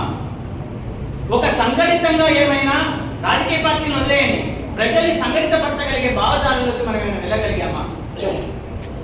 మీరు గుర్తుంచుకోండి, సకల కళారంగాలు ఈ ప్రతిఘటనకు ఇవాళ ఎదురు నిలబడబోతున్నాయి. కళారంగాలే నిలబడబోతున్నాయి. మోడీ ఈ రైట్ వింగ్ పాలిటిక్స్ ఏవైతే ఉన్నాయో, ఈ పునరుద్ధరణవాదం మీరు గుర్తుంచుకోండి. పునరుద్ధరణ మళ్ళీ పునర్జీవింపజేయడం అనే పదం వచ్చిందంటే ఆ పార్టీలో ఉన్నట్టే లెక్క. వాడు చెప్పిండా వీడు చెప్పిండా అని ఆలోచించడం లేదు. పలానా పార్టీ నేను పార్టీగా గుర్తించట్లేదు, కానీ వాడు నీ అంతే, ఈ సన్నాయి నొప్పులు కాదు. పునర్జీవ సిద్ధాంతం వాడు చెప్పిండు అంటే వాడు పక్కా పాసిస్తే వచ్చినట్టే. జాతి పునరుద్ధరణ ఇంకా పాసిస్తే. ఈ జాతి పునరుద్ధరణ అనే సిద్ధాంతాన్ని పట్టుకున్నప్పుడు మనం కవులు గాయకులు మీరు గమనించేది ఇవాళ అనంతమూర్తి ఇది రాగానే ఈ దేశంలో నేను ఉండను అని చెప్పి ప్రకటించారు. ప్రభుత్వం వస్తే నేను ఈ దేశంలో ఉండను. సరే, అదృష్టవంతుడు అనుసేవ చనిపోయాడు త్వరలో. ప్రకటించి కల్బుర్గి ఒక గౌరీ లంకేష్ ఒక అన్సారీ ఒక సాహిత్య కళారంగాల్లో వాళ్ళ డిసెంట్ని, కబీర్ డిసెంట్ని, అంబేద్కర్ డిసెంట్ని, బుద్ధుడి డిసెంట్ని వాళ్ళు కొనసాగించారు, ఆ పరంపర కొనసాగించారు. అంతేకాదు, భీమా కోరేగావులు కేసులో చూస్తాం. స్టాన్ స్వామి ఒక కవిగా వరవరరావు, ఓ అడ్వకేట్గా గౌతమ్ నవలఖ వాళ్ళ ప్రతిఘటన వాళ్ళు చేసినారు. ఈ మనుషుల్ని కాపాడుకోవడానికి, ఈ అబద్ధాన్ని ఇప్పి చెప్పడానికి వాళ్ళ ప్రయత్నాలు చేసినారు. అబద్ధం ఇప్పి చెప్పడమే మనం చేయవలసిందల్లా, ఈ సత్యాన్ని ప్రజల ముందుకు తీసుకెళ్లడమే. ఈ తీసుకెళ్లే క్రమంలో అవతల వ్యక్తుల అస్తిత్వాన్ని వదిలేద్దాం. మనం ప్రజాక్షేత్రంలోకి వెళ్తే నేను చెప్తున్న ఐక్య సంఘటనలు రాజకీయ పార్టీలతో కడతాం అనేటటువంటిది మోడీని వ్యతిరేకించడానికి, బీజేపీని వ్యతిరేకించడానికి రెండవ చర్య మాత్రమే. మొదటి చర్య ప్రజలే. ప్రజలు లేకుండా పార్టీలు కదలవు. కాదు, వాళ్ళు గుర్తించరు. మనిషిని కాపాడుతున్నాం, లేకపోతే ఇతరులు అనే పేరు మీద ఆయన 64 లక్షల మంది 70 లక్షల మందిని చంపేసింది కదా. ఈయన ఆల్రెడీ 2000 మందిని చంపినాకనే కదా అధికారంలోకి వచ్చింది. స్లీపర్ సెల్స్ ఏర్పాటు చేస్తుంది బీజేపీ. తెలంగాణలో ఒక స్లీపర్ సెల్స్ ఉంది, ఆంధ్రాలో 3 పార్టీలు స్లీపర్ సెల్స్ వాళ్ళు. చంద్రబాబు పార్టీ అయినా, పవన్ పార్టీ అయినా, జగన్ పార్టీ అయినా స్లీపర్ సెల్స్. ఈయన కూడా కాంగ్రెస్ పార్టీ ఏ రోజు వాళ్ళకు తగ్గ శిక్ష కానీ వాళ్ళు సరిగా నియంత్రించిన సందర్భం కానీ లేదు. మనకి ఇంత తవ్వించిన సందర్భం లేదు. ఇంత తోవ ఈ ప్రజల్ని కాపాడుకోవటానికి ఇంత వెసులుబాటు ఈ ప్రభుత్వం. ఇప్పుడు చేయవలసిందల్లా ప్రజాక్షేత్రంలోకి వెళ్ళడమే. ఈ ప్రజాక్షేత్రంలో ఇక్కడ వీళ్ళు వాళ్ళు అనేది లేదు, అంతా ఒకటే. అనుకోకపోతే ఇతరులు అని అన్న మన ఇంటి పక్కన మన ఇంట్లోనే లేదు కదా, ఇందాక అన్న అయ్యన్న ఇంట్లో అట్లాంటి పరిస్థితి లేదని. అయ్యన్నే కాదు, ఏ అన్నింట్లో లేదు. మన ఇంట్లో పునరుద్ధరణ వచ్చి కూర్చుంది, మనం మన ఇంట్లో వచ్చి కూర్చుండు. మనం ఇంట్లోనే కాదు, ఒంట్లోకి వచ్చి కూర్చుండు. లిక్విడిటీ అయినా మనం చాలా లిక్విడిటీ అయినా మన ఒంట్లో పెట్టుకొని నేను నా పిల్లల మీద పెత్తనం చేస్తా, నా కొడుకు మీద బిడ్డ మీద పెత్తనం చేస్తా, నా కులం మీద పెత్తనం చేస్తా, కింది వాళ్ళ మీద పెత్తనం చేస్తుంది. మనువు కాదా? మను ఎదురు పట్టి ఎంటబడి కొట్టాలి. అంబేద్కర్ ఎదురు చూసిన ఆయన మనమే కనపడ్డాడు, ఎంటబడి కొట్టలేదా? మను ఆధారిత, ఆధిపత్య ఆధారిత. ఇది భూస్వాములు ఎక్కడికక్కడికి సృష్టించుకుంటుంది. ఫ్యూడల్ ఆధారిత, అన్నిటికీ మించి ప్రపంచవ్యాప్తంగా వచ్చిన కార్పొరేట్ ఆధారిత. ఇప్పటికే మీరు ఒక్కటి మాత్రం గుర్తుంచుకోండి.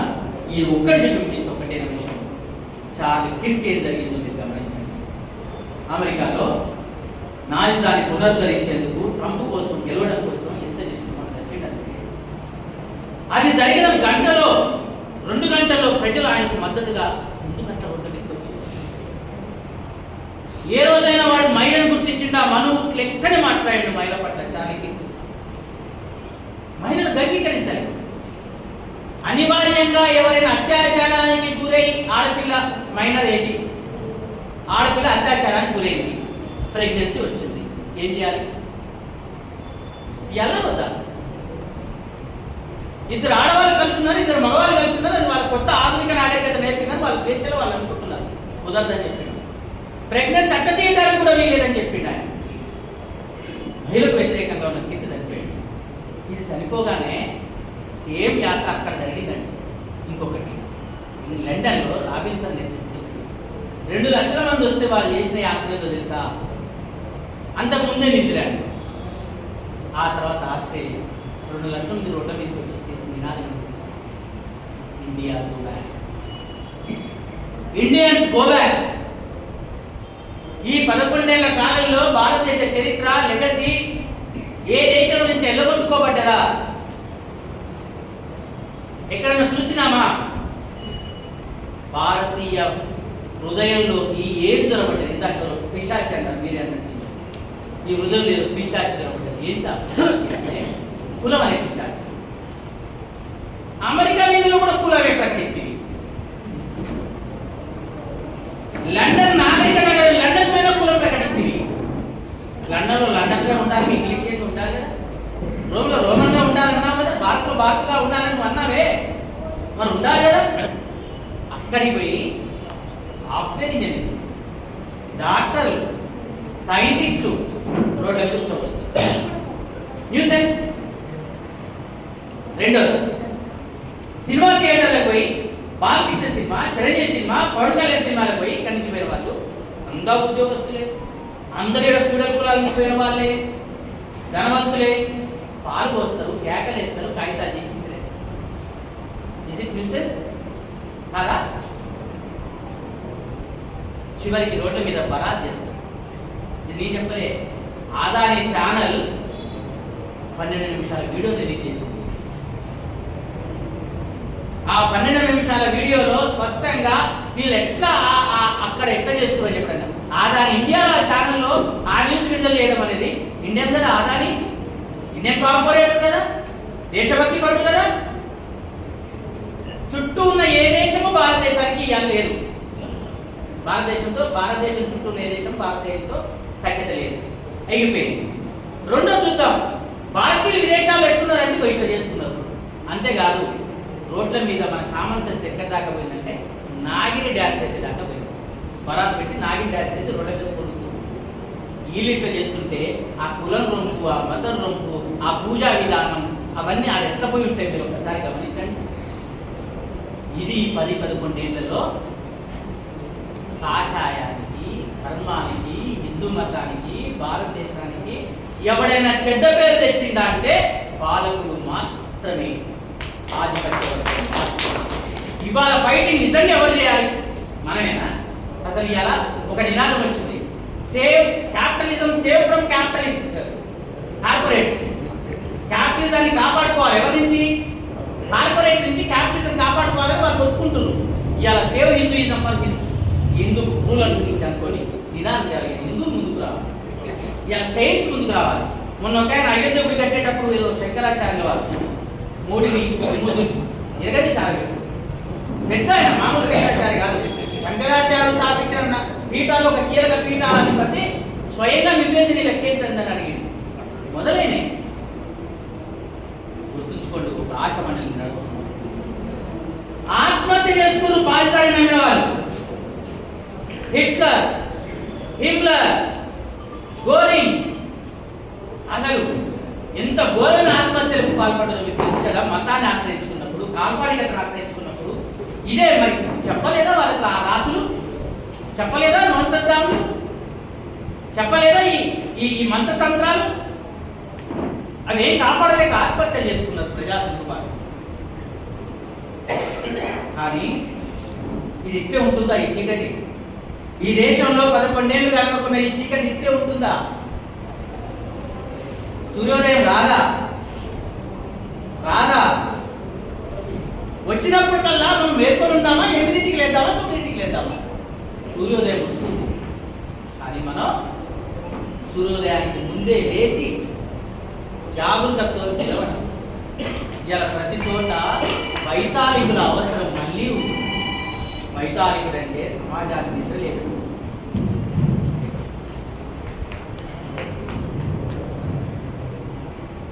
వైతాళికుడు అంటే సమాజాన్ని మేల్కొల్పేవాడు. రాజులు మేల్కొల్పేవాడు కాదు, సమాజాన్ని మేల్కొల్పేవాడు. ఇప్పుడు సత్యం ప్రాతిపాదిక మీద, వాస్తవం ప్రాతిపాదిక మీద మన నుంచి అబద్ధాలు జరుగుతుంది. మన ప్రచారంలో అబద్ధాలు జరుగుతుంది. మన జీవితం, వాళ్ళ జీవితం పూర్తి అనైతిక. మీకు తెలిసి RSSలో ఒక వ్యక్తి సూసైడ్ చేసుకుంది. ఏంటి కారణం? 17-18 ఏళ్ళ పిల్లవాడు సూసైడ్ చేసుకుంది. 5 ఏళ్ల నుంచే వాడు శాఖకు పోతుంది. లైంగిక అత్యాచారం. ఆ పిల్లగాడి మీద ఇంతకాలం కొనసాగింది లైంగిక అత్యాచారం. బయటికి వాళ్ళు చెప్తున్న నైతికత లేదు. ఆర్థిక అరాచకత్వం ఉంది ప్రపంచంలో. బహుశా వాడు కోల్పోతే ఎన్ని అవినీతులు బయటపడతాయో మనం లెక్కలేదని హిందూ మతమే బహుశా వారికి సమాధి తొవ్వి పెడుతుంది. ఆ రోజు గుర్తుంచుకోండి. ఈలోపుగా మెజార్టీ ప్రజలు అధీకృత మెజార్టీ నియంతృత్వాన్ని సృష్టించిందే. ప్రతి మనిషిలో మోడీ ఉండు, ప్రతి మనిషిలో మనుండు కదా. ముందు వీళ్ళని వదిలించాలి, ఆ జనం దగ్గరికి వెళ్ళాలి. వెళ్ళే క్రమంలో ఇది భారతీయమైనది, భారతీయులది, ఇది అందరిది అని చెప్తూ అవకాశం ఇచ్చినందుకు అటు ఇటుగా ఎగిరి